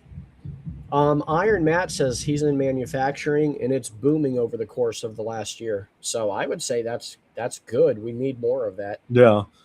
Now, when they say they're booming, are they writing bigger checks to CEOs, or are they booming in the way that they're able to hire more people? That's my question. It sounds like the way he worded it, that they're booming in terms of like production. Places are fully staffed, everyone's gainfully employed, and they have a lot of work to do, is what it sounds like. Yeah. This is a good one. They say the FISA and Patriot Acts. Yeah, the Patriot Act was probably the worst, I think. But then after that, you had Obama follow up with the NDAA, and that authorized the United States sitting president to authorize drone strikes on American soil against United States citizens. Thank God they haven't used it yet, but between that and the Patriot Act, we sold all of our rights away. Yeah. I don't know. My life really didn't change much after 9/11. Were you here in the States at that time? Yeah, actually, it was around middle school age. Yeah, I was in Minnesota. So, yeah, my life didn't really change much. Even like adulthood, right? You know, traveling around, and granted, my 20s were kind of like a wild time, but I think it might just be a difference in worldview and perspective, right? Because I know that there are people like yourself who like were bothered by the Patriot Act and like the government surveillance, right? My philosophy, my way of thinking is like, I'm boring. Like, and if an FBI agent wants to watch me at that time play Call of Duty, like, okay, whatever, go for it, you know. Okay, maybe then. But like, what about all the perverts who work for the government and aren't interested in watching you play Call of Duty, but are interested in watching you play around with your wife? Or if they don't have I wasn't married at that time, but you know what I mean, though. Like, it's a girlfriend, a random hookup. Yeah, okay. Like, do you want them listening to you in your most intimate secret times? I legit don't care. Like, if how? I mean, you don't value your rights? Like, that's a right that you're born with, is the right to privacy. odd because I've never experienced privacy growing up. That wasn't a thing in my house. Right. My parents were always, this is our house. We can go do your stuff anytime we want. We are the parents. We have every right to see what you're doing, to know who your friends are. We have every right to read through any journals you have. We have a right to know what games you play. We have a right to know what your music is listening to. Right. You know, so Who does that? who does that? My parents did. Like Oh, a lot okay. of people. Yeah, my parents did that. Like that's how we grew up. Like everyone I knew grew up that way. Yeah, I Right. mean, I grew up that way too, but the difference is like my parents have a vested interest in knowing what music I listen to. My parents have a deep spiritual interest in knowing who I talk to, you know, or in that sort of thing. Like the government doesn't. They don't know me at all. They don't have my best interest at heart. They just want control and they want to listen and see what I'm up to, and it's just none of their business. Yeah. I mean, I've never cared. I've just never cared, you know. It's no, Yeah. Krista's here. Welcome to the party. Yeah, and it's I don't even know if it's a religious thing. I think it's just a personality difference. Like I legit don't care. Right. I know a ton of people who are like that too, you know. So, And again, it's not about I'm like you. I'm very boring. I've yeah. even named the FBI agent who watches me. I named him Bob. Like I Oh like to yeah. think that me and Bob are friends, but still, it does annoy me that Bob can just chime in and watch or listen to me whenever he wants. Like it's none of his business what I do. Yeah. Well, I mean, I never cared, and then now since I'm a content creator, I put myself out there anyway. You know what I mean? So, Yeah, and when I was new to content creation, I was all about here's my whole name. This is my face. And now I wish that I had never shown my face. oh really? Yeah. Oh, my baby got me a Coca-Cola. I got a good wife, man. Do you have a Yeah. good wife? Do I have a good wife? Of course. Yeah. Kind of stupid question is that? I got to give you a hard time. Um, I What are your don't even know thoughts what on this is. Sikhism? Sikhism. I'm not very familiar with Sikhism personally. I've met a few Sikhs, but we haven't really gone into a deep dive into their. I'll be honest, the only thing I know about Sikhism is that they wear those turbans and that Yeah, one of the characters on The Office is a Sikh. That's the yeah, extent of my knowledge. I know it's yeah. not I know they're Christian. very. I know they're very traditional. There are some similarities with Hinduism, although they are, I believe, they're monotheistic.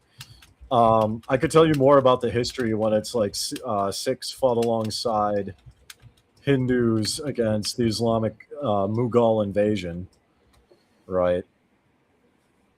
Okay, that's something that happened there in That was in Mongolia. India. No, Oh, no, God, no, not Mongolia. No, no, no, no. This it was in sounded India. similar. Yeah, yeah, Sikhs originate from Punjab, I believe. Are you an I'm an ex. exhibitionist on the down low? No, I don't even I'm really just know like, what he means. oh, yeah. I mean, it's just for me. It's like, I mean, I don't care. Like, if the government wants to waste taxpayer money following me around, okay. Like, I hope I entertain whoever the FBI agent is. Like, But that's the I hope thing. he's not bored to death. Like, I hope I can be moderately amusing since I'm a content creator. But You know? if we stopped funding pervert Bob from listening to me and my wife playing tickle fight competitions while we file our taxes at night, we could probably put that money towards Social Security and make it last a little bit. Like we're I mean, spending money in dumb places. I love how you advocate for privacy and then literally just publicly announced you and your wife have tickle fights when you do taxes. Okay, nobody needs to know this, but you're just throwing it out there anyway. Cool. No, I mean, there you go. You're putting yourself out there. Yeah, but I mean, They already know. I'm giving you. Yeah, I know. I'm giving you a hard time. I'm giving you a hard time. Your audience now knows. What do you think about that? Type that into the chat. What do you think about this ministry? My wife Now is that beautiful. No, God invented tickle fights. Like, God does not look down on tickle fighting. He thinks it's beautiful. He designed it. He designed it for us to enjoy it with each other. He just gave us a few basic rules. Taxes? Did God invent taxes? It depends on what taxes we're referring to. If we're referring to the tickle fight taxes, then yes, that is a God-made thing. But if we're talking about government taxes, that's from the devil. I don't recall that in the Bible. Well, he tells us to be fruitful and multiply. It's actually one of mankind's first given commandments is to be fruitful and multiply. And you do that through tickle fighting when you file your taxes at night. Interesting. Yeah. It took a turn of events. Interesting. Ben Franklin said something about that. Ben Franklin did. He said those who are willing to exchange liberties for false security deserve neither. And that's where we are. We gave up freedom for false security, and we're not better off for it. Take it easy, Iron Matt. I think it also depends on how one defines freedom, too. Like, how would you... I mean, like, I've never liked freedom because, like, that's how I ended up in, like, alcoholism and on heroin, right? You could do whatever you want. It's hyper individualistic. Nobody else matters, right? It's all about you and what you feel, you know. Disregard everyone else. The freedom to do what you want when you want, and that's always never fully sat right with me. I do like I don't know, I'm working on like thinking about like the needs of others, you know, and it's like putting my likes and my desires in with like what's best for others. I mean, I agree as a former drug addict that it absolutely attracts narcissists, and I have narcissistic tendencies that I inherited from my dad, and it turns people into narcissists because you're right. Like, you get hooked on the drug. I was addicted to pain pills for like 10 years, so very similar to heroin. I started with pain pills and the prescription ran out and moved to heroin because it was cheap, it was easy, and nobody asked me questions. You know, that's kind of what led me down that road of doing the pain pills, was that I considered it like I really had this mentality in my head that I was better than people who shot up. So like I stuck on the pain pills primarily. I did a couple other things recreationally, but that was my drug. And it did pull out all those narcissistic tendencies in me. I did not care about anyone around me. I would steal from anyone to get my fix. Like, it just eliminates any feeling for anybody around you but yourself. You're right. Yeah. Yeah. So. How long have you been clean? Like 14 years now, roughly. Yeah. That's good, man. Yeah, personal liberty is a Christian theme. That's part of why I will not be Christian.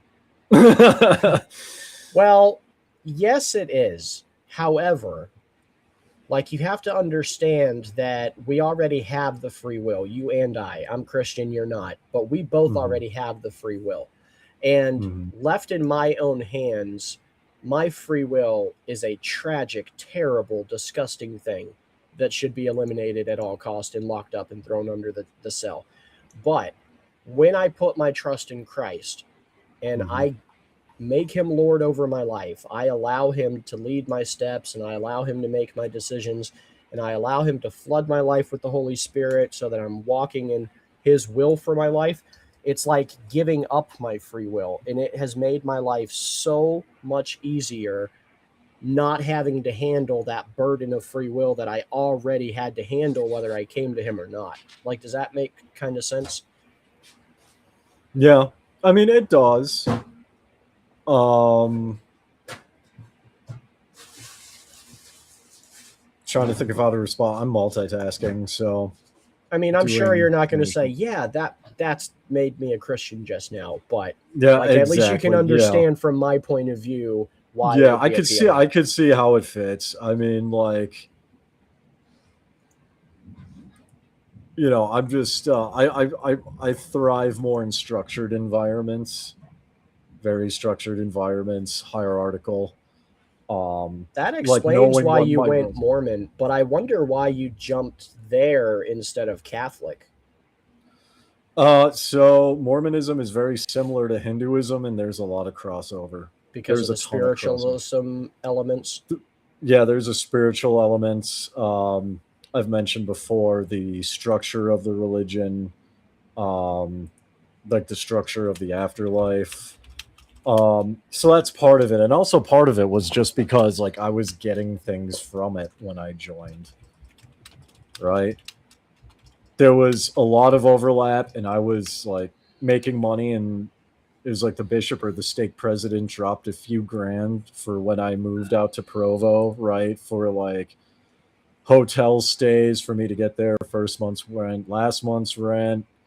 You know, my car had issues when I started my job, and the guy, like the bishop or stake president, knew knew the bishop at my ward at the time, so they already knew I was coming, right, both of them. And then the bishop in Provo cut like an $800 check of like ward tithing funds to help people to like just fix my car, right? Wow.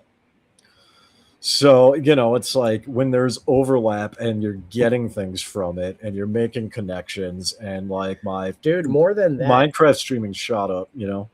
they helped my friend Josh. He's changed his name now, and he's the friend I've mentioned before about how he got into Mormonism, and I want to get him out, but I don't want him to go, atheist.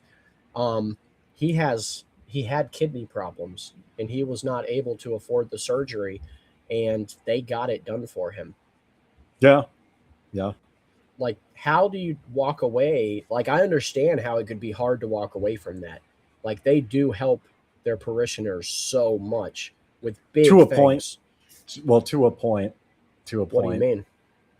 So there are many cases where they actually don't. And this is where what's something called, I'm going to address Justin's thing real quick. Yeah, I don't benefit from Christianity, actually. I never did when I was in the US. Just because of the way I was raised. And it wasn't in the US, the entirety of it wasn't even in the modern Western world. And today I'm not in the modern Western world. So I actually get more benefits from being outside of the Western world than I did inside of it overall. But there's something called bishop roulette, right? And that means it's basically up to the bishop. It'll vary. So if your bishop doesn't like you, you're just SOL. Correct. And there's something else involved too. It's like Can't you change influence. wards, or do you have to go No, to a no, set it's church that's in your area? I mean, so here's the thing, like you can technically go to, because like you can technically go to another ward, but your records are at one ward. Right? No, I didn't grow up in Utah. But yeah. So yeah, so it's like you can like visit other wards, but like your ward is your ward because it's based on where you live. It's based on your address. Justin, I guarantee you, no, I don't. I can guarantee you that. I can guarantee you that, actually. I think he's talking about, even the cultural influence that Christianity has taken stronghold on the Western culture and then overflowed from Western culture into even Eastern cultures, I think is how he's defining that. The entire world Yeah, has benefited from then Christianity. you'd probably like the East is not nearly as westernized as many people think it is. I think that would depend on how far east you go.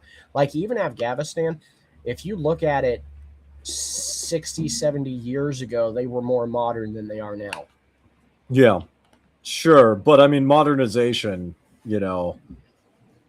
China's very much Eastern and is extremely modernized with its own like systems. And I would have to say, technology-wise, they've probably surpassed us. I've never Easily. been, but I've heard about just their airports put our whole infrastructure to shame. Yep, I've been. Oh yeah, I've been to Beijing, and it's like way better than the U.S. Way better than the U.S. hands down, 100%.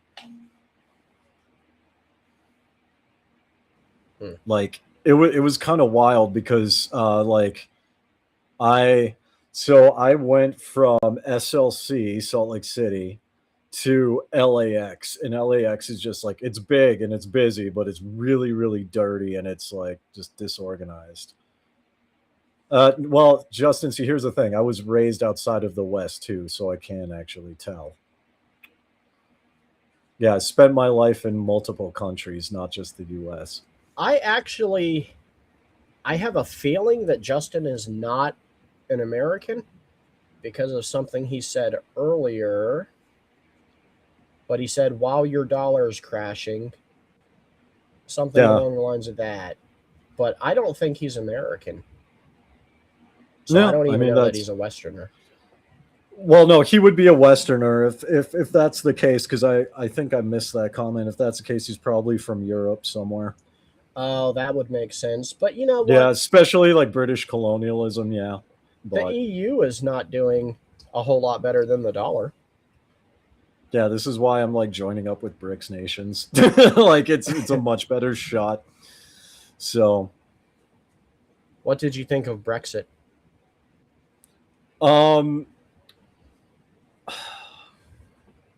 I could go either way on it. I mean, I haven't been to the UK since I was like in high school, so it doesn't like, on the one hand it doesn't affect me, but on the other hand I'm not. I think it was good for the people of England for this reason. It showed their government that they're willing to still stand up and have a voice, because for so long the Yeah. British people, our cousins across the ocean, they have had no voice, and they have just let their government bend them over and give it to them, and they have not been able to find unity to stand up together and say, no, we want to preserve our culture. We are not going to just take over what the European Union gives us. So I think for that reason, that expression of resistance was good for the British people. Yeah, and I would say that, I mean, there's pros and cons to it, right? Now on the flip side, it did kind of wreck their economy Yes, even I've more. heard. So mass immigration is not helping the UK at all. And I mean, the British Empire through Lloyd's Bank, it's like on its deathbed basically at this point, because NATO's having issues. We talked a bit about on a past podcast, is actually yesterday or earlier today, about how like British colonialism didn't actually, like, it altered some things about some parts of, like, for instance, Indian culture, but everything it abolished still exists to some extent, and it's like those things that they abolished are like resurging, right, for that reason, especially since, you know, Sri Modi ji is the is the prime minister, and the BJP and the RSS are extremely popular in India. So there's that national pride and the return to national traditional values, right? Like, I remember seeing a MIGA when Trump was running for office, right? MIGA, make India great again, right?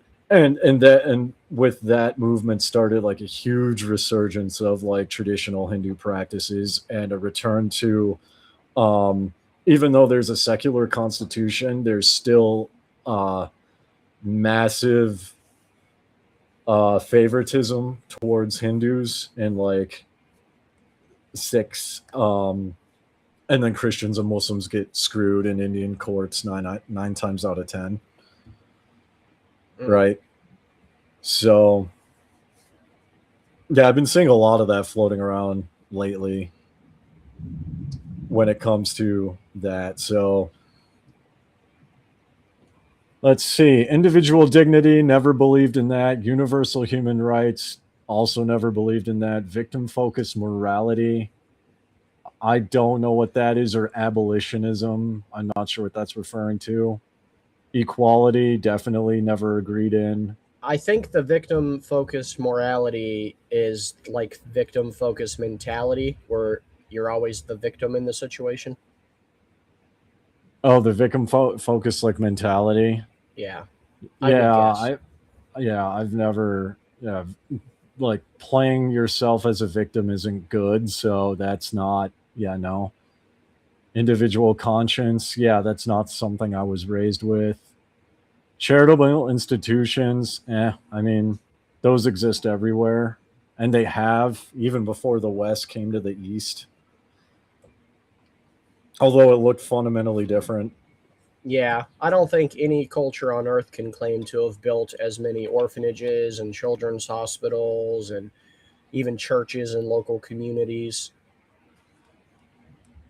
Well, I mean, I would agree with the churches because most countries don't have Christian origin, so they wouldn't have a Well, no, reason. even mosques or temples or whatever they have. Yeah. Like, there's no other country on earth that makes sure a community of 30 people living in it has a church building. Well, that's because many religions outside the Abrahamic faith don't require it. You can do, like in Hinduism, like, yeah, you could go to an ashram, you can go to a temple, and these are good things, but you can also do puja and pranayama at home.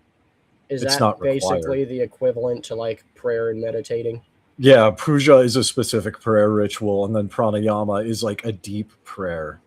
It's like a very deep prayer. It's like a marathon prayer, When you do right? those prayers, who are you praying to?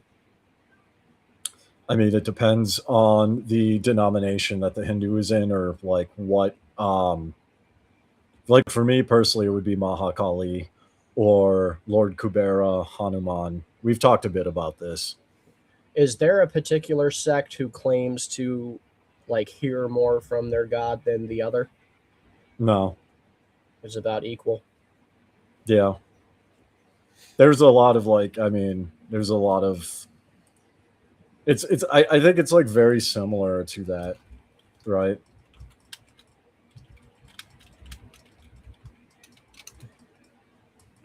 Eastern Thomas. Eastern Thomas, you're wanting to do the show tonight? That's great. I can schedule it. I have ADHD. I've got to add these people to Messenger because I rarely check my emails and I forget Why not just make appointments. a Discord, dude? Because I'm old and I'm not a I have a Discord Discord. guy. I have several Discords I'm on. I just don't I'm understand older than you. why my peeps can't just all join Messenger. Like we can all be on Messenger together. Yeah. We have a Messenger group for Proverbs guys and friends. Yeah. A lot of these things he's mentioned, I either never agreed with nor benefited from. Like I was never adopted. Prior to the might is right. Yeah, I've always subscribed to that. Survival of the fittest. Yeah, that's how the world works. Yeah, I'm on board with these things. Yeah, so that should be a good show if Eastern Thomas is talking to me. We're going to be talking about the Bishop of Alexandria. And we're really doing it because of King James Onlyists. They have this bizarre pseudo history version of events where all of the good, uncorrupted Christian scrolls that make up our scriptures were made and held in Antioch. And all the bad scrolls that were corrupted and have paganism and secularism in them all came from Alexandria, Egypt. And we're going to disprove that tonight because at one point in history, this one particular bishop was the only bishop in the entire church from Alexandria, Egypt, who defended the deity of Christ. All the other Christian bishops had caved and said, oh, he was just a man who did something God appointed him to. And this bishop stood up alone against all the bishops and said, no, Jesus is God, which is the doctrine we hold to today, of course. Yeah. So that is going to be a great episode. When are you streaming next, man? Me? Yeah. Sunday. Well, Sunday my time, Saturday. It's going to be 4 p.m. Eastern on Saturday. My time. Yeah, let me check. You're So Eastern. I'm Central, so Oh, I so would it's just like be an hour 3 behind. p.m. Yeah. Yeah, let me double check. Let me pull up my Streamlabs here. I've got it all planned out for the month. Oh no, Justin is an American, Northwest Oh, he is. Georgia, right Okay, outside that yeah. Chattanooga. Interesting. Okay. Mhm.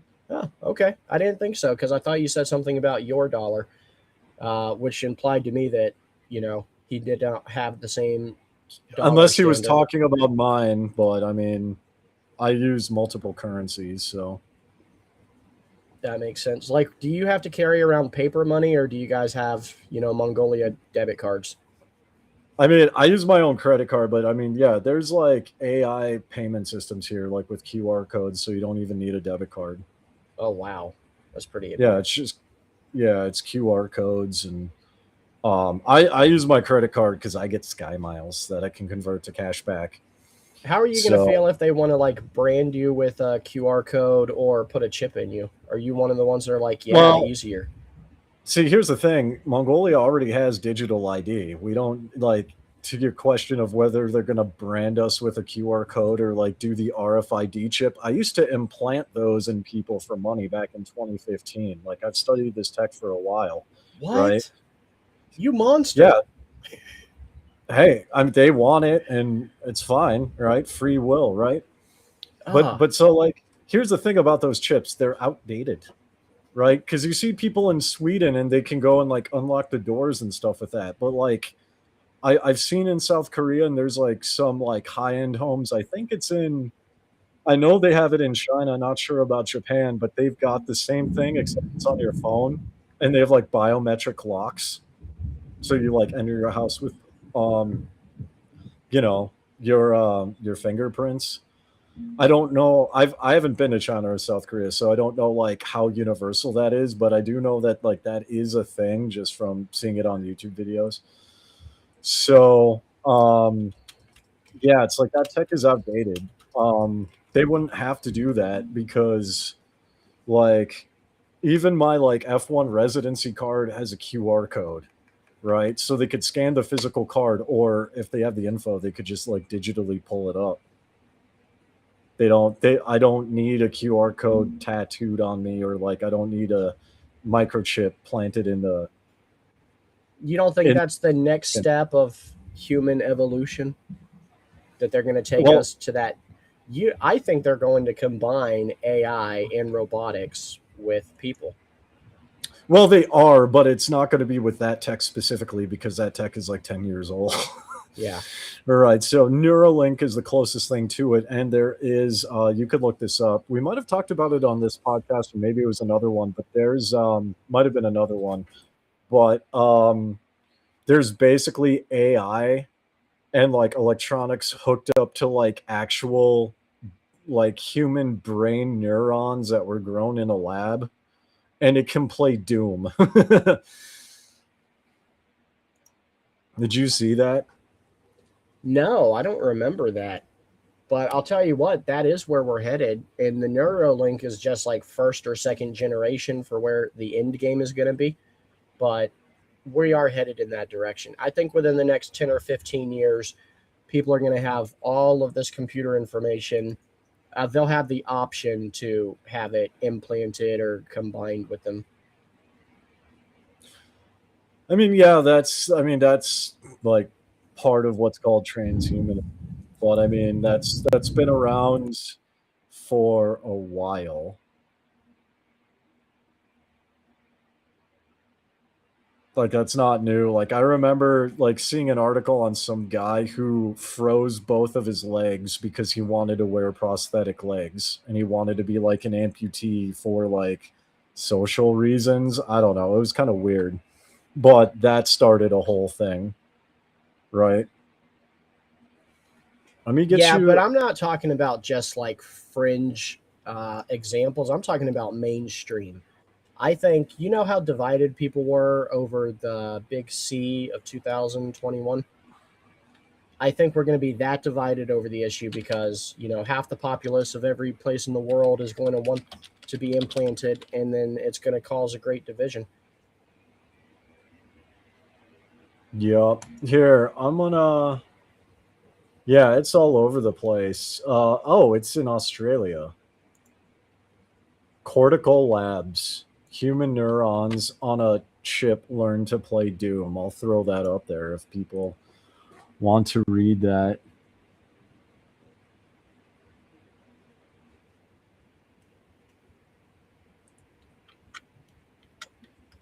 I think it's kind of interesting.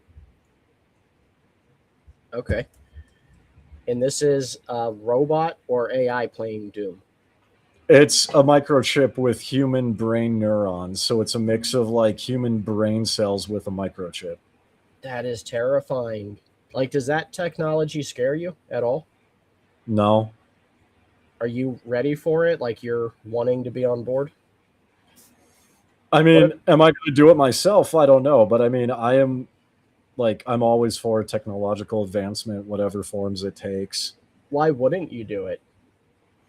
I'm going to be honest. I don't. Two things. One, I don't know enough about it, and two, because it's so early stage, I don't like know what I can do with it. I want to know what I can do with it first to see if it's going to be of any use to me. So you want to be like second or third generation to get Easily. on Oh yeah. board. I mean, anyone who works with any kind of tech knows that alpha is going to be trash, and beta is going to be buggy, right?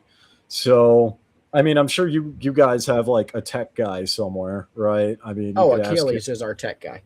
Oh yeah, so he will tell you alpha is trash and beta version is like buggy.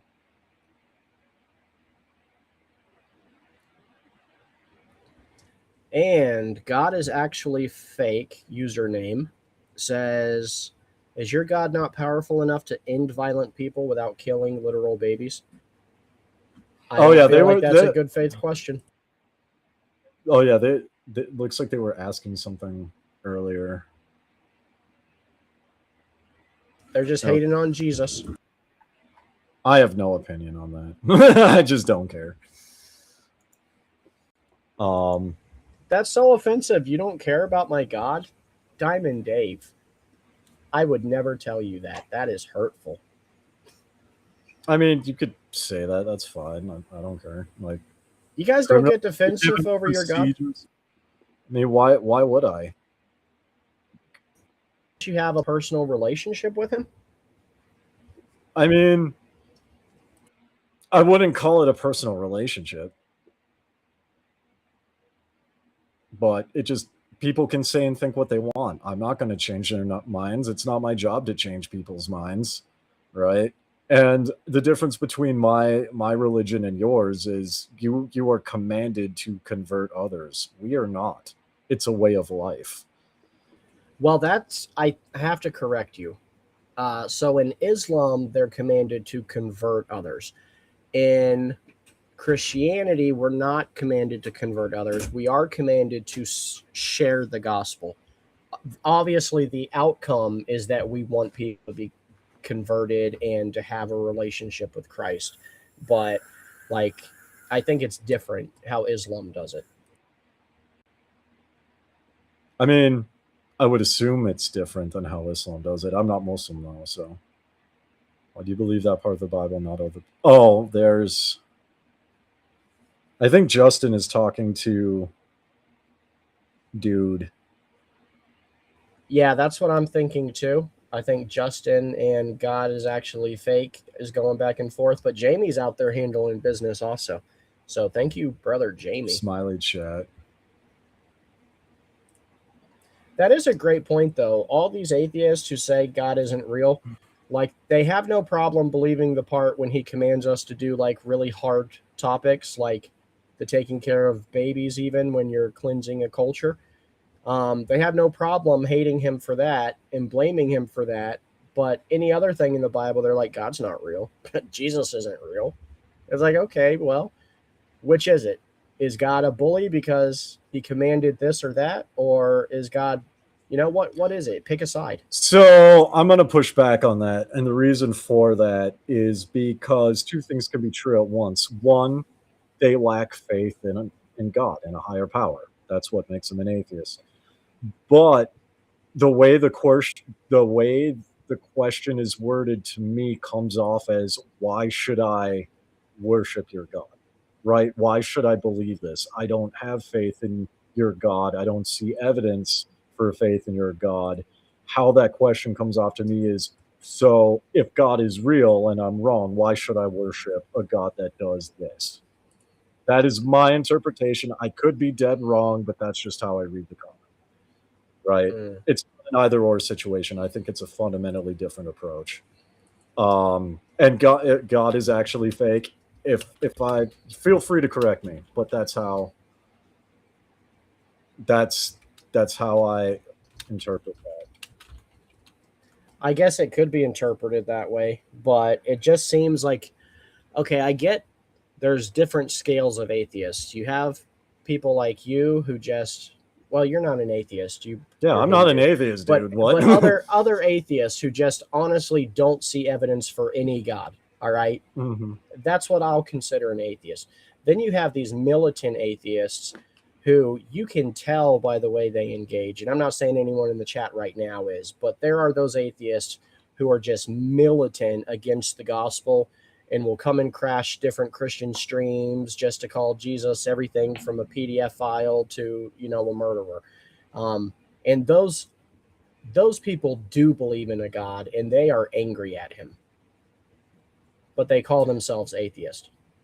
Well, I think, and this is just my experience from floating around, I think those specific ones that you're talking about, like in my experience floating around the panelverse, I mean, most atheists are not like that. They just don't believe in God and they have questions. The militant ones, I would argue, are like trolls, and he doesn't strike me as a troll. No. I said I don't think anyone on the chat right now is. Yeah. Well, I just want to clarify that. I don't think Oh, he's been here before? Okay. No, not him. Just the militant trolls that come on just to mock. We've dealt with a lot of them before. Yeah, I mean, trolls are normal on the internet, but I don't think he's trolling. Yeah, I agree. I know what it is. It's just not a measured response. These were flawed people that hurt you, failed, or false Christians. I agree with that. The message is one that states God is close to the weak and brokenhearted. Amen, Justin. Preach it, man.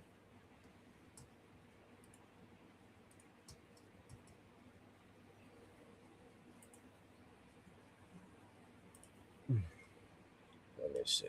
I got to make sure Justin has a wrench. He's going to be out here slaying dragons for us. Well, he's slaying dragons for you. Well, yeah, but that's what I care about. I know, right? Like, it's your channel and it's your faith, so. It is interesting that you come around and hang out so much with us. I'll chat with anyone who chats with me. I mean, I have friends of all religions. Well, most religions, right? So, I mean, I used to do gaming with people. There's like 4 or 5 different religions in one Discord. In fact, in some of the Discords I'm in, it's a wide variety of people.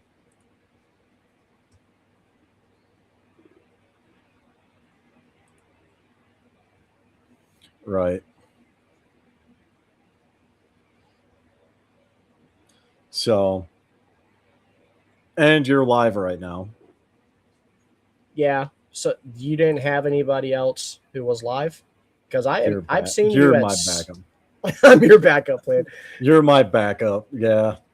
That's partially true, right? I mean, I like to give you a hard time. That's partially true, and also partially because it's like I just like chatting with people. It's nice to chat with people and stretch my brain a bit with like these discussions. I find them very interesting. Like, I find it interesting the contrast between religions and how they respond to their God. Like, you described it as being less of a personal relationship and more of an achieved enlightenment. And And so duty, and it duty, yeah. and duty. So like you don't get offended necessarily when people mock your religion or your God, but with my faith, I have an intimate relationship with him. So it's just as offensive to me when somebody mocks Jesus as it is like if somebody was to try to mock my wife. Like, Yeah. who do you think And I you mean, are? I could see that. And I mean, the thing too is it's not just a religion, it's like a way of life as well. You don't there's an action there's I forget the name off the top of my head, but there's an actual atheistic sect of Hinduism, right? So you don't need to believe in a higher power or a deity in order to live the overall Hindu life, like that way of life. Yeah. I don't So it's know. Does not. that ever leave you wanting? Or like do you feel complete in your faith? Oh, definitely, I feel complete. I mean, you know, if I Without even didn't, feeling like I, you ever get to know your do you guys believe he's your creator? Or I she? mean, we do believe. I mean, I do believe in a creator God, yes. But I mean, the question is, why would I want to know God like that? That's not. That's. It's we're starting at a different position, right? Because what I seek is that, eternal peace, that inner peace and enlightenment and ascension, right? Uh, a personal relationship is not required for that. It's all done internally. So there's no desire to like have a personal relationship with any god, really. So you don't see it like as literally the biggest achievement a man or a woman could achieve is intimacy with their God, like to not just Correct. know of their God, but to literally know their God. Like that's not the biggest Correct, achievement. because I mean, we have three-dimensional minds and we can ultimately never know God. I disagree. I know God. Like I know you hear that a lot, so it almost Yeah. becomes taboo or just Christianese and in one ear and out the other. But like no, like I disagree. I really do know Jesus. I know God. Do you know every single thing there is to know about Jesus No, and but God? I don't know every That's single what thing I'm about my talking about. wife yet, and I know Well, my but wife. that's what I'm talking about. God is like unknowable in that regard. That's the context. But that's the Right? So sure beautiful you part. can. Yeah, I mean, sure. I mean, if that's something that you desire, that's cool. Good for you. I'm happy for you. I Well, I just mean, never. you would say you know your wife, right? Like you more intimately than anyone else, you know your Sure. wife. But there are probably still some new things that you find out about her, and it probably even excites you because it's like, oh, I Sure, didn't but know the that difference about you. is I want to know my wife. I don't care about knowing God, because that's not. Those are two fundamentally different things. I'm anti Calvinist. I really am. Like, I think it's a very demonic doctrine, but I do believe Calvinists are saved people, and they probably think the same about me, so it's fine. But, hearing you say stuff like that, it does make me wonder, about some people being drawn to him. Like I even as a child, I had a desire to want to know God, and then I was Hmm. excited when I got to know God. And then you not having that drive at all, from what you say, like that just baffles me how some could be so drawn to want to know God and others, just won't care at all. It is what it is, I suppose. Yeah. You know, it's just a different worldview. You are freezing up. Am I freezing? No, I think it's my internet because I have Okay. Starlink and Oh, we I'm have a running a storm going through. VPN. Oh, I see. Okay. Well, I am running a VPN because it's how I can watch Disney Plus and Star Trek here. So, um, yeah, that can cause issues with my internet. So if I'm freezing, guys, please let me know in the chat. So you have to use VPN to watch the Disney Channel? Yeah, just because it's not like available in Mongolia and most other countries. It's mainly a Western thing. That's pretty Um, cool. What I will say though is like I'm actually, because like I do enjoy talking about like politics, religion, and myself. Like I'm going to be starting a podcast with my wife coming up soon on that. I'm really excited to do it. So it's going to be fun. I do enjoy being on podcasts because I get to like stretch my brain. What are you guys going to be talking about and covering? Oh, anything and everything. Backstories, spiritual experiences, Are you going to be talking about our double perspectives fire? on things. Probably at some point. That's not going to get you into any trouble? I don't believe so. I don't. I'm going to be honest. Like we're going to just kind of wing it, you know, just start talking, see where things go, and I'm excited. Like I love being on podcasts. It's going to be really fun to do it with her. So That'll be nice. You guys going to do it there in your house? yeah, well we're in our office right now, but yeah. Oh, okay. Man, you guys must be doing good to have a separate office. Yeah. Because she has several businesses too, right? Yeah, she's got her stuff, I've got my stuff. So we got some pretty big goals. And That's I'm awesome, man. excited oh, thank you. Yeah. Gene Spliced. It's actually a cool name. It is kind of a cool name. I'll put it But up there. yeah, I mean it's yeah, it's an interesting discussion, and I like talking with people who have different worldviews and just sitting on things, Does it ever make you jealous? Like not even to see a Christian, but to see anyone else of even your own faith or a different faith that has a closer, more intimate relationship that ever makes you jealous? No. That's crazy, man. I don't I Jealousy? can't fathom it. So jealousy doesn't really accomplish anything. And like I spent a lot of my life being like, especially my younger years, right? Like in that era of indulging, let's call it, for the algorithm, right? Comparing myself to others and going through a really big stage of depression because I was getting clean. And I got a job at a gas station. Friends of the family took me in, and I would see people I went to high school with. They're doctors, they're lawyers, right? And like I hit this major depression point because of that. And I'll go into more detail on my own podcast. But yeah, it's like just comparison doesn't accomplish anything. Right? You waste so much time comparing yourself to others or like being jealous of someone else, right? Ironically, there's a quote that a pastor said that I live by. And he said, if the grass looks greener on the other side, maybe it's time to water your own lawn. And that and as I got my job in Wells Fargo, that's part of why I was able to get out of that rut and get my job at Wells Fargo, right? I stopped comparing myself to where I should be. And I'm like, all right, here's my situation. Where do I want to be? And then I just pushed, That makes sense, man. Well, hey, we're going to go ahead and close this at some point this evening. In about 5 hours or so, we'll have another show going.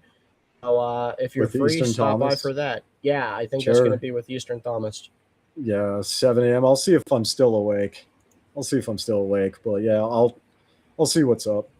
All right, man. Hey, thanks for dropping